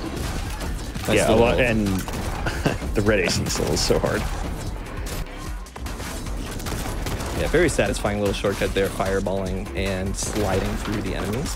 So a nice little quirk about the fireball card is that when you discard it and you land on the ground, you get water speed for about a second and a half, I guess. Yeah, It's a bit of a rough estimate. But you get that nice little fireball slide there. All right. Kill switch is a bit of a easy level, so. Yeah, so I was We going to can say, I don't know breathe if for you a really bit. talked about them, but there's tripwires in this. I don't know exactly when they're introduced, but they're the purple Yeah, things you this see. is When you shoot them, they go out and do damage to whatever they're pointing at. Or if you intercept them with your body, they kill you. Yep. Right. Time for falling. You can save a little bit of time by not landing up here. And doing this with the katana instead of shotgun. Yeah, this strat sucks so bad. This one took me so long to get, and is why I'm not a. That's why I don't run weight brush. All right, so last shoot all these three. barrels, stomp all the way down, easy. Okay, shocker. Another pretty basic level. It's funny in the devs react video, they said that they were going to add a shortcut that skips the little balloon section coming up here, and I kind of wish that they did, but overall this level's pretty fine. Just nice little turn around there. Dev intended shortcuts. Still shortcuts. These introduce directional mines. The green is the quote-unquote intended direction to go, and the one that puts you further into the level. But as you can see on that level, sometimes the green is not the way to go. Yeah, we'll see that again here on Bucket, where we will use the black pedal over here. They all do shoot the same speed. So like hitting the green pedal isn't necessarily better than any other one. It's just the way you're supposed to be going. Yeah, the velocity part of it is the same. So yeah, it's just colored that way to show you like, hey, this is the way forward through the level. Yeah, which is good because honestly, it would be really difficult to see these without that. Yeah, very nice touch. Yeah, I think the devs struck a really good balance of this game being a nice speed game with a lot of depth and easy enough to kind of sight read for newer players. It's really hard to do. Yeah, there's definitely a lot of people that are like, even like I played this game at GDQ because I was addicted to this game, still am. And there's a lot of people that were like, this game feels really good. Like the controls are basically pitch perfect. Sort of AIM-Labs. Okay. Sort of. Not the best I've ever done. Not Blade and AIM-Labs. No. There's some gamers who play this game. Shout out to Bladen, who has a route for this level that saves 3 seconds, but requires you to actually just feel Team 6. Yeah. Alright, so this is race. This is a bunch of demons. There's a bunch of tripwire demons set up in a line to the finish. And you might think there's no way to speed this up. Well, there is. If you interrupt the race and shoot the demons early, you can, like that, skip along the path a little bit faster. But if you don't get here in time, it breaks the platform and then you die. Yeah, it's really cool because that level feels like an auto-scroller the first time you do it. But then you see the time for the ace medal in game, and it's like, no, that doesn't seem possible. Then you think about it a little bit, and you're like, can speed the snake up a little bit. Yeah, a lot of the ace times are good starter points to like being interested in this game. Almost killed me there. That was tight. Is this where Guardians are introduced? I don't remember. Guardians are way back, but yeah, they're the head enemies that'll lock onto you, and if they are allowed to lock on for long enough, they'll fire an instant-kill laser at you. So that one was within a fraction of a second of just toasting them. Yeah. They are a bigger problem in Yellow Rush. Yes. In one specific level. Yeah. They're not very much a problem here. Yeah, when everyone's doing the side quest rushes, we'll talk about the different kind of gimmicks that they have. Oop, we're going around. Yeah, sorry, we'll talk about them. I will not be talking. Yeah, that's true. That's why my commentary has been relatively silent. Is this game takes a lot of focus to play, even remotely reasonably. So we did not go over any of this commentary at all, so I'm just kind of freestyling. You're doing a great job. Hopefully I'm doing a great job too. I'm gonna do the Mario. You're always doing a great job. Thank you. All right. Shoot that. 1, 2, 3, shoot, and easy. All right. Easy. Right, so Mimic. this is Mimic. This introduces mimics. Okay, like I know the strat. It's just 1, 2, 3, shoot, and then fireball the ground. There you go. Yeah, I think I need to fireball the ground. Anyway, so this introduces mimics. Mimics shoot out a ring of instant kill projectiles. If any of them touch you, you die immediately. They're reflectable, but you know, no reason to, because it's not going to kill the mimic. Also, there is if a reason you do, to. It makes you go faster. Okay, sure. But if you use weapon redacted from later, and you hit the mimics, it insta-kills you. It does. This is Greenhouse. This level is normally like 20 seconds, but if you jump around the outside and then shoot things, then the level's over. Yep. Sweep is my least favorite level in the entire game. Oh, really? I love Sweep. Yeah. Well, there we go. I didn't grab the Purify. Yeah. So anyway, this is why we're playing Heaven Rush, not Hell Rush, because if we had been playing... Believe me, if we're playing Hell Rush, we'd have had to restart. Yeah, if we're playing Hell Rush, I'm not going for fast sweep. All right, fast enough though. And it's just a casual fault at the end. This is Fuse? Fuse, yep. Yep. So this is one of the longer levels of the game. It's this huge winding track with a lot of water that goes all over the map. But again, there's mimics, and they instant kill anything that is around them. So if you know where the mimics are, you can just kind of shoot the mimics, and the devs have usually placed them in ways that they'll kill every enemy around them. All right. So now we're in Heaven's Edge, and we've introduced Dominion, which is basically rocket jumping. Got the Dempsey strat? I did, Nice. but I missed the 3 at the end. Ah, whatever. Whatever. Yeah, I've been practicing that a lot. Yeah. You'll see another strat in this chapter that I've been practicing a lot. Oh, are you doing aim labs? Don't worry about it. Are you worried about it? You know, Don't worry about it. No. All right. So Dominion rocket jumping, any boost in this game, so that includes Purify bombs, always sends you upward, regardless of where it hits you. So you'll see Azrael is like firing them above himself sometimes. That still sends you upward. Dude, it's actually one of the longest levels in the entire game. Fortunately, it's pretty easy, but the stakes here are very costly.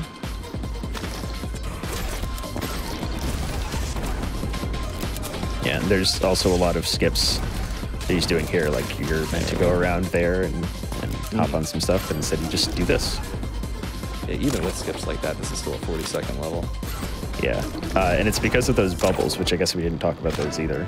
The bubbles prevent any fire from neon white into them, so you have to physically go inside them to break them, and they do count as a demon. As a demon. So this is some level. I will Crash. freely admit to This not is remembering Crash. all these level names. It's not a super interesting one, speedrunning wise. The route is essentially intended. I actually think this one is pretty interesting because this is the first one that kind of teaches you in the dev time that you need to be saving your weapons sometimes and not immediately discarding them. Something like that, where you need to use all 3 of the fireballs that you've saved up throughout the level to do that shortcut. All right, this is Ascent. Aim labs? Aim labs. Oh no. All right, so we shoot here, grapple here, you shoot here, you rocket jump, then you go 1, 2, 3, 4, 5. Bounce off this guy, grab this, go 1, 2, 3, 4, 5, 6. We're gonna grapple this guy, shoot here, and then shoot there. And 1, 2, 3, 4, 5, 6, 7, and shoot that guy. What? Easy, Amy. I don't know what you're talking about, dude. Strat's easy. Okay, dude. All right, so the joke about aim labs is that, like, obviously your aim has to be wild to do these, and aiming precisely in this game is really hard. And then I immediately followed up by accidentally right-clicking instead of left-clicking, trying to rocket. Yeah, we're not talking about that. Don't worry about it. You know, it's 12 a.m. right now. I woke up for work at like 8, so I'm sleepy. Yeah, you got this. I'm sleepy. That's all right. Yeah, Chad is absolutely popping off. Thank you. Something, follow me on Twitch. Yeah, right. twitch.tv/Azrael. Please follow him right now if you want to see just absolutely incredible gaming. All right. Firecracker's pretty normal.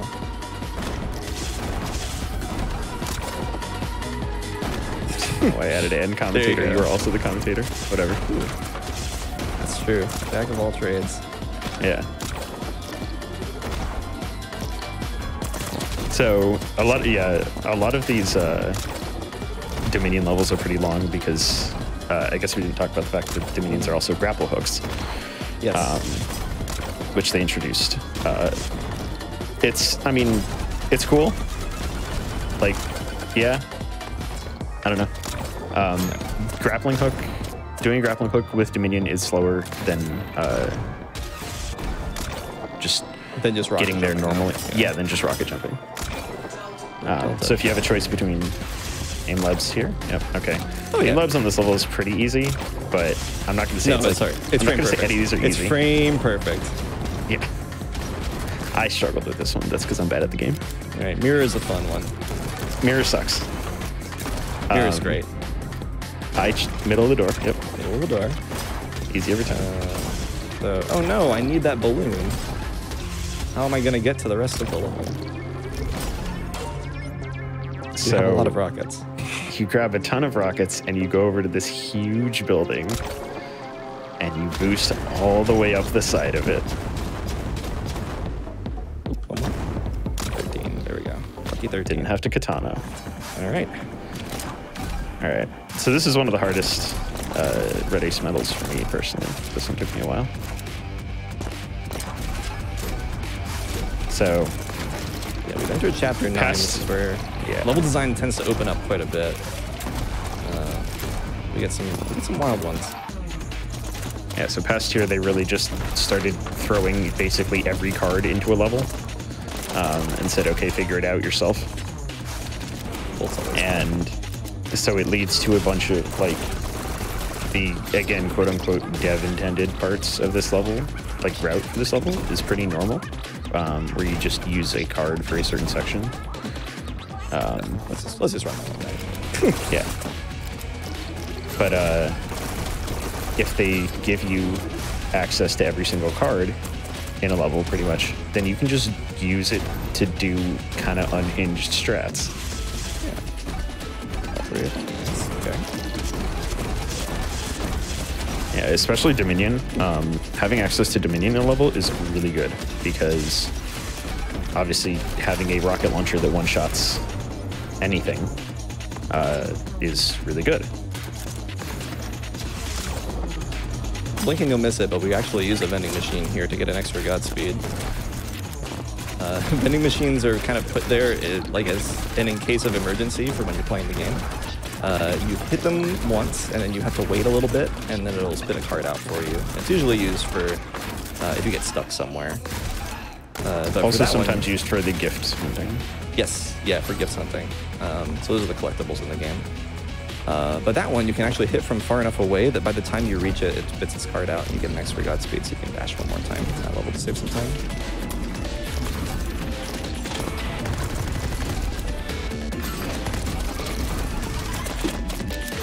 Did not mean to hit the ground there, but that's not a bad thing. Alright, have to be careful with the ammo here. The fireball does only come with 3 shots. These ringers always drop ammo. I do need to be careful. All right, mayhem. Yeah, so this level pretty much perfectly exemplifies the they put mimics everywhere to kill you and also everything. But also you can just shoot the mimics to kill everything. So there were a bunch of mimics throughout that level, and he shot all of them instead of shooting any of the enemies. This is Barrage. You're supposed to use the Purifies to shoot the enemies, but instead, if you manually shoot them with the assault rifle that the Purify is, yeah, you can just stick yourself straight up to the second tier of the level here. So katana reflect. I'm gonna hit the side of these so that I can kind of swing out onto a state, one of the hardest, or not the hardest, but the longest levels in this run. Yeah, this one's particularly difficult because if you make a mistake, like there's, again, you can see 60 demons and even more in this level. And if you miss one, then you restart the level. We go again, and it's 42nd level, so yeah. Pretty untenable time loss. But Azra as a gamer would never miss. Yeah. Okay. So I haven't missed anybody so far. I've got demon counts at like midpoints of levels to kind of status check myself. But there we go. Nice 3-shot. So this is a level that really plays around with tripwires. There's a lot of traps hidden that will kill you if you're not paying attention like that one. The level is called Trapwire, and yeah, lots of the tripwires are set up to be so that if you kill an enemy, a tripwire that was hidden behind it comes and smacks you in the face. Pretty nice though. Yep. This is my personal least favorite level because I hate the Purify shots that he's going to do right here. Alright, here's the strat. Aim at the head, aim at the yellow guy. Yeah, alright, well, I'm bad. That's why I have a 50-something. Alright, you'll get there, you'll get there. Yeah. So, there's not much to talk about with the rest of this. It's just kind of doing the level as intended, but very fast. Thought you hit the back of that. Yeah, nice little clip there on the shocker. All right, Fortress.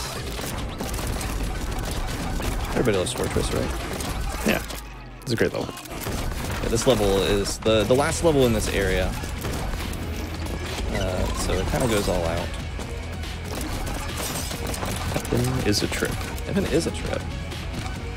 Oh, by the way, this soundtrack is by Machine Girl. This soundtrack absolutely bangs. So, Oh, it sure does. Yeah. And it's not repetitive either, which feels great.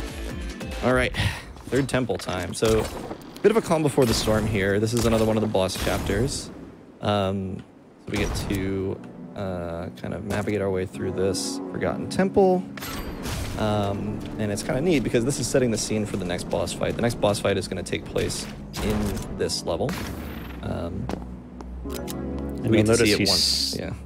Yeah, you'll notice he's saving a Dominion through here. That's to do the big skip in this. Yep. Wait, what are you doing? It's different. Okay. This is somehow changed. Yeah, this is a second faster, or 2 seconds faster, or something like that. But you just come over to Yeah, here, you know what? Okay, sure. use the save to Dominion and just grapple right there, and that skips the entire platforming section at the end of this level. You're not supposed to be able to save a Dominion, but with a carefully done rocket jump, you can get there. All right, it's time for Green 2, which is hard. Yeah, this boss fight sucks. It's so hard. So he's got all these crystals that protect him, which Azure is destroying at the freaking speed of light. Yeah, game. That was not supposed to do that, but we're fine. We're fine. So we're good. Okay, we're not good. Okay. We're not good. The fat-fingered right click definitely did not do me any favors there. So whenever you destroy sometimes when you destroy his crystals, he becomes vulnerable to being shot for a little bit.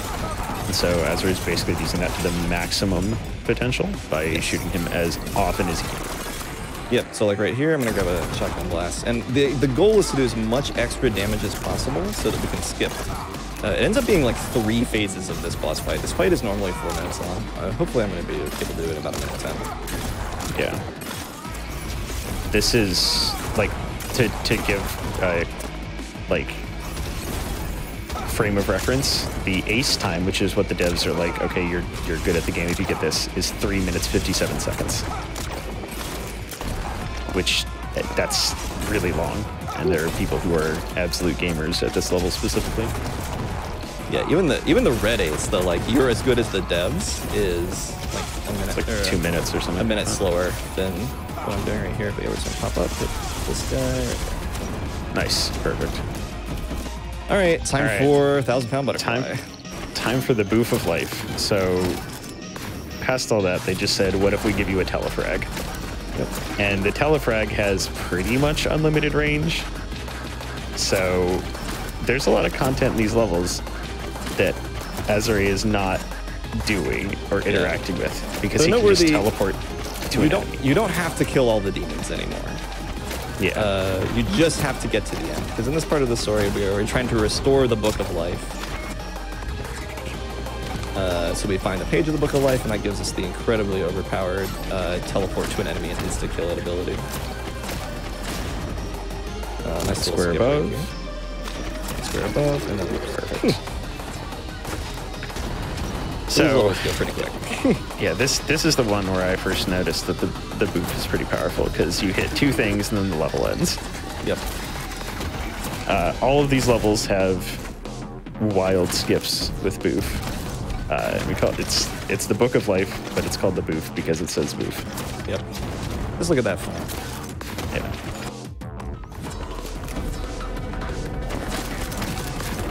So there's a little skip here. I actually don't know if you're going to go for it because last time I saw you, you didn't. Well, let's do it, just for the fans. Yeah. There's no collision on the right side of that. You can just walk through it. Oh, there he is.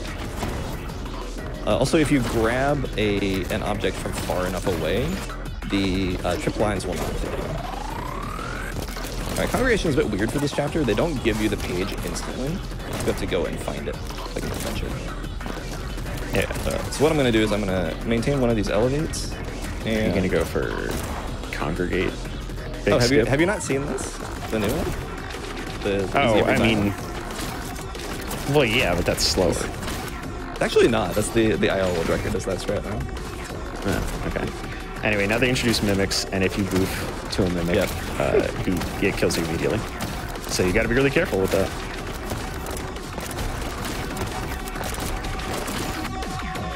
All right, up next is Marathon. Here's Marathon. This is a 2-minute level, but if you blink, you're going to miss it. Yep. So all of these tripwires are set up so that if you book to them, you will ostensibly die. But if you hold the right directional inputs for each of them, you can survive them and make it all the way to the end just like that. There you go. Anyway, so this is the final boss. We're here already. We're here.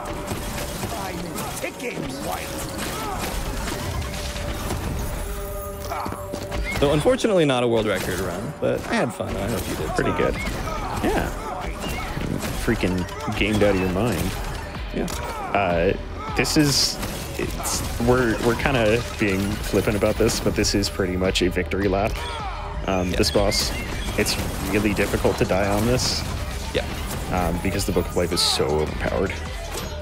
Yeah. You don't get it for this section until quite a bit in, but unfortunately it's not too hard. Gotta do some grappling there and there and there.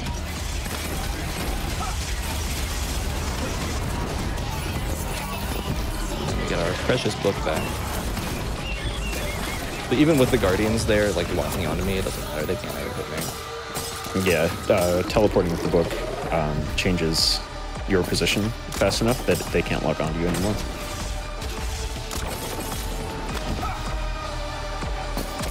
So there's a little bit of a skip here. You're supposed to go around to the left, but instead if you're a real gamer, you go around to the right. Yeah, I also sniped the other two crystals with the rocket launcher from below. Yeah. And then we break all of his little crystals, and then I dies, and that's gonna be time. 35, 25.98. That's still like what, top 3? Yep. That is would a have been place second time if I didn't exist. Yeah. behind Azure. Yeah, only 41 seconds slower than my PB, which is not bad for a marathon run where I got wand and I reset a couple levels and I had to do apartment twice. Yeah, I think we can get the. I think we can get the 3430. That probably would have been a 3430 if you hadn't gotten it's had fine. any of those. Yeah, that was pretty good run. Yeah, for a marathon time, I am incredibly happy with a 35-25. So that's the main game. The White's Heaven Rush does all of the main game levels. Up next is the side quests, though. So you have a bunch of your neon friends, yellow, red, and violet, who all have gifts that you collect in each level.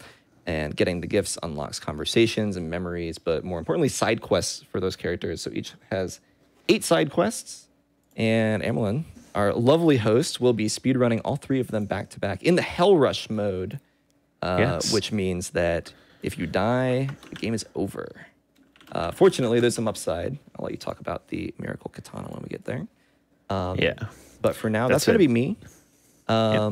Like I said, I didn't quite crack the 3443, so that's going to be what I'm going to be working on for the next week. If you'd like to come on over my stream and join me for that, but for now, gonna give it on over to Amerlin. Yeah, and not much to say from me. Frame Fatales, all-women speedrunning event, came out with its schedule August 21st to 27th, !FF in Twitch chat or gamesdonequick.com/framefatales for more info.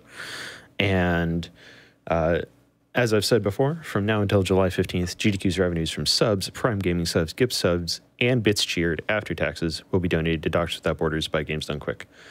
Other than that, we are going to go to a quick break, and we'll be back with me for the first time doing Rainbow Rush of this.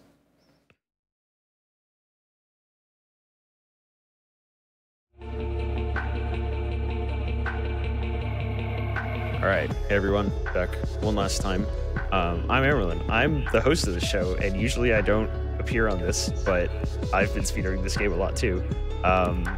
I've been speedrunning specifically the Hell Rush side quests for Red, Yellow, and Violet, and I have top 10 times in all of them, and I wanted to make a new category. So I thought for a bit, and I said I'm going to come up with something called Rainbow Rush.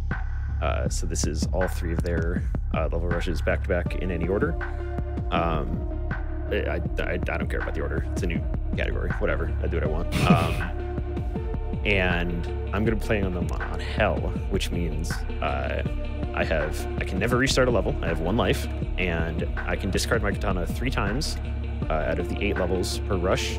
You get any card. So if you saw some of the cards in the previous run, like the Book of Life or the Dominion, they're pretty strong. Azra's still here. Azra's going to be doing most of the commentating. I am still here. Which is really hard. Yeah, I'm sure you noticed that I was very talkative during Talos and then quiet down quite a bit playing Neon White. It is incredibly hard to play this game and talk at the same time. So everyone definitely knows the side quests a lot better than I do. I saw you sneakily showing off that your Hell Rush time for Violet is faster than mine. On your friends list there, yeah? Yep. Excellent. You, I got a 239, and then you were like, hey, I got a 236, and I was like, okay, I guess I got to beat that now. Yep. And you beat it by quite a bit, too. 7 seconds is impressive. Yeah. So, 230 there's pretty nice. Ajay is a gamer, though. That's a 221. I'm trying to get that.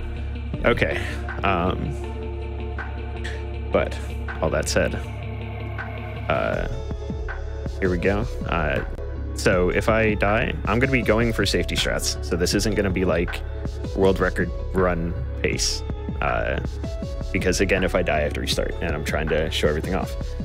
But with all that said, Richard, let's get it started in 3, 2, 1, go.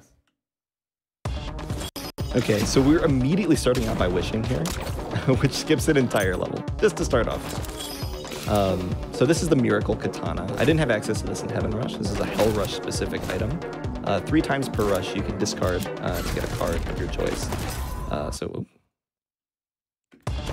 we're going to be starting out really here. difficult. Yeah, that's a tough one. The idea there is that you need to dash into a Balloon Demon, but Violet's levels are all about these kind of tricks and traps, right? So if you dash into the Balloon Demon, as you might, want to, or boof into it, as you might do in a Hell Rush run. Oh, all quiet.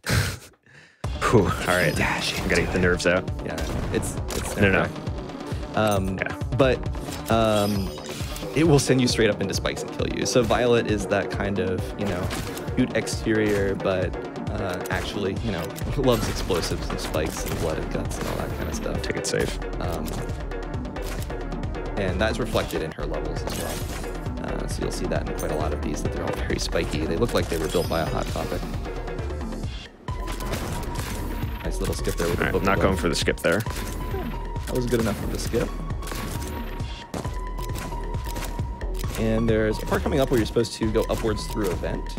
But you can actually just bonk your head on this little arch here and ride the railing to skip that entire section. Quite nice. So this is so I got to count to 11 here. Yeah, it would be a shame if someone went like 8, 7, 2, 1, 4, 9, 8, 16, 2, 5. Still got it. Well, 1, 2, 9, 7, 8, 7, 6. 1, 2, 4, 9, 7, 8. Wow, you're pretty good at this. 4, 9, 2, 3, 1, 8, 7, 8, 9, 2, 1, 2, 12. Wow. You actually did screw me up on the first one. I almost got you. Almost got you. All right. Now, the thing about these Hell Rushes is that he's got to play tight, because any death sends him straight back to the beginning of the round. And I'm out of miracles as well. Yep. So the Hell Rushes are supposed to be challenge runs, right? Where I guess the Miracle Katana is your kind of saving grace. If you get yourself into a unwinnable situation, you can wish for a card of your choice. Unfortunately, we need these to save time in speedruns, so you don't really get the luxury of trying to go fast. Ugh. I get got by the... Right, if I die too many times, I will... I don't know what I'll do. I'll show them off afterwards. I got nowhere to be. Yeah. I'm psyching myself out too much. There you go. Got the Balloon Demon skip there. That's really tough because the Book of Life is one card in the game that isn't lost when you discard it. So in order to pull off that little maneuver there with the Balloon Demon, you need to discard your Book of Life, which immediately teleports you into the Balloon Demon, which is going to spike you straight in the cranium. Then switch cards and then discard your Godspeed to cancel your upwards momentum.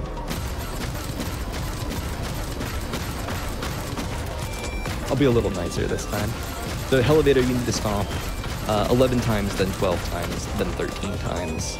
Otherwise you get put onto Idiot Island.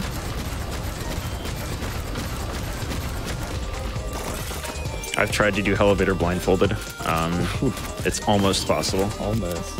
I'm sure you can get I'm sure with some work I could do it. Yeah, yeah.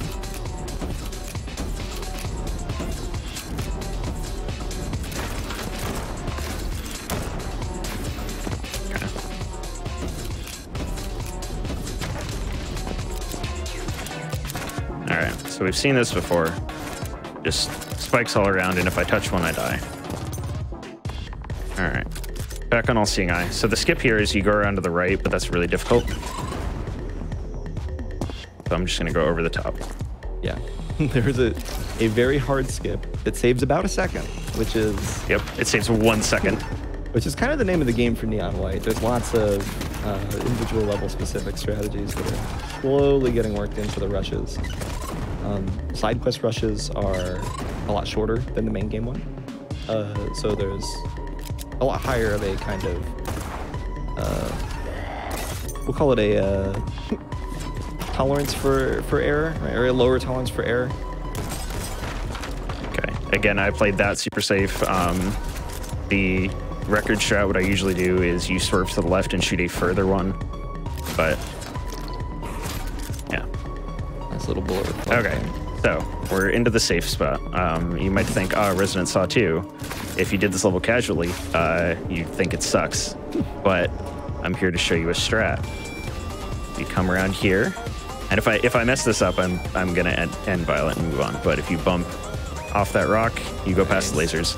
Boom, Violet It is done. very tight. You need to suck in your gut and squeeze through those lasers. And the 235 too, even with safe strats, that's very nice. All right, moving on to red. I'm gonna shuffle red. That's what I'm comfortable with. There we go. That's a new strat I learned recently, where you boof that. So are you playing with a set seed for the shuffle or just full random? This is full random. Okay. I am confident in all of my red muscle memory. Awesome.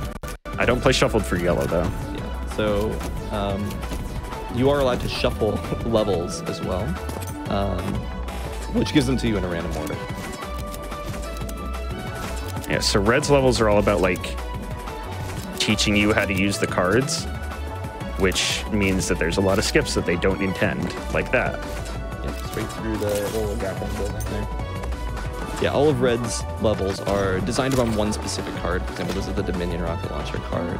And doing them in Hell Rush means that you can wish for other cards if they would be advantageous. So we'll see that on a couple of levels where wishing for the Book of Life, like you did on Fireball, or wishing for a Dominion can get you further. Rush feelers in the chat. Feeling the rush. Going for some safety strats there. Yeah, the reason that the route here seems a little bit strange is that he's trying to save one of the Dominion cards, because so long as you have one card in your inventory, you start to stock up ammo. So you guys get 14, 13, 12 rockets now. If you just pick up one card at a time, you have 4 rockets. So at 12, the back half of this level becomes a nice little rocket jump straight to the top of the map. There we go. Perfect. So use the discard on Purify. Don't discard on Purify anymore. We go for this skip. Made it. Okay. You can normally land up on there, but whatever. As long as you save the Purify here, you can get a lot of extra speed pretty soon.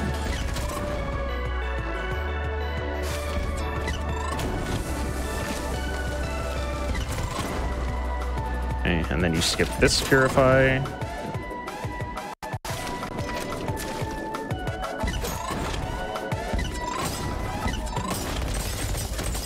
There we go.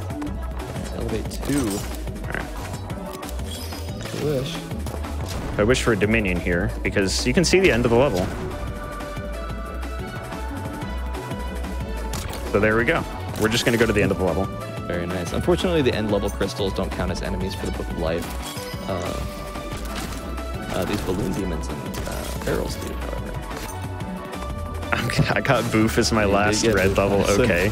that is the reason to shuffle red, I believe, is that you don't want to have the Book of Life traversal be the last thing because it's a little dangerous. But I'm sure you'll be fine. It is very dangerous. Stomp traversal. Oh, We're here now. okay. Never mind. We got there we Boof go. first. There we go. That's Boof try. traversal. All right. Oh, and we're Now back we're just here. going to do everything in reverse. And actually, I might just call it after I get to the end of this Call this because a I red don't rush? wish to waste the viewer times. Yeah. Your show. I can do whatever I want to. Yeah. Anyway, so there's a seam in the Book of Life level where you just go to the end. Yep. Stomp is pretty straightforward. There's not really a lot of skip. There's like one skip right here where you avoid that first platform and hit that one. There we go. There we go. Okay. Yeah. So, that is all that the was red Red levels. Rush. Yeah. Aside from a little bit of botched geometry there. But now on This to would not be eligible for the category that I'm making, but you know, whatever. All right. So RPF yellow. Yeah. What's special about yellow, Azure? The gimmick for yellow is that you can't discard your cards. So normally the Purify lets you discard to make a sticky bomb. You can see that there's little locks under the ammo count. And that's because you can't for yellow's rushes. So you have to use your weapons as weapons, which means that the speedruns of these levels look a lot different than the speedruns of most levels. Good example of a water boost here. If you're going up a slope in water, jumping makes you go faster. Saw that a couple of times in the White Rush, but right there is a big example of it. Nice little turnaround. Right. So that shot on balloon is free. You just turn around. Yep. And that skips a very sizable portion of this level. Yeah, Balloon Mountain all about hopping up and down on balloon demons, but a little U-turn gets you straight to the end. I jumped early. It's cringe. All right. So it's climbing gym. The end is right there. So let's just go to the end. Yep. Instead of going around the whole level. Yeah, and this is one of the reasons that Hell Rush is a lot faster than Heaven Rush if done ideally, is that you have these 3 wishes that you can use to get weapons, and even without discarding them, right, the Dominion still lets you rocket jump. So rocket jumping is one of the most powerful movement mechanics in any video game. Get flashbanged by the sun. All right. Oh yeah. STF is kind of hard, so I'm taking this kind of safe because it's really easy to miss some of those boosts. But STF also has the downside of its finish is right there. So we just rocket jump there. So even the I'm fastest focusing route for STF is really hard, and even then is longer than what will happen there. All right, Arena. Arena's a toughie. There are all of these tripwires that are all pointing at these doors at the very end. And the intended solution to this level is to break all of the tripwires. But if you break enough of them, the doors will take enough damage that you can just shoot them the rest of the way down all of these stomp cards that you collect. All right. Attitude adjustment is legitimately a pretty boring level. There's not that much to it. This little barrel That jump here is nice. kind of hard, but Yeah, landing on the barrel there. Yeah. Skips a lot of floating. Well, that might be a little bit late to mention that this game is very floaty. The gravity is incredibly low, which makes Stomp a much more useful card than it might otherwise be, and also kind of disincentivizes jumping around, which you saw my Talos for me how much I love jumping around. yeah. People are mentioning that I didn't go for the STF skip. That's on purpose. The STF skip is hard. That skip is so hard, and like I said, wishing is still faster on that level. Yeah. An opportunity cost and all that, but Well, actually, the strat now is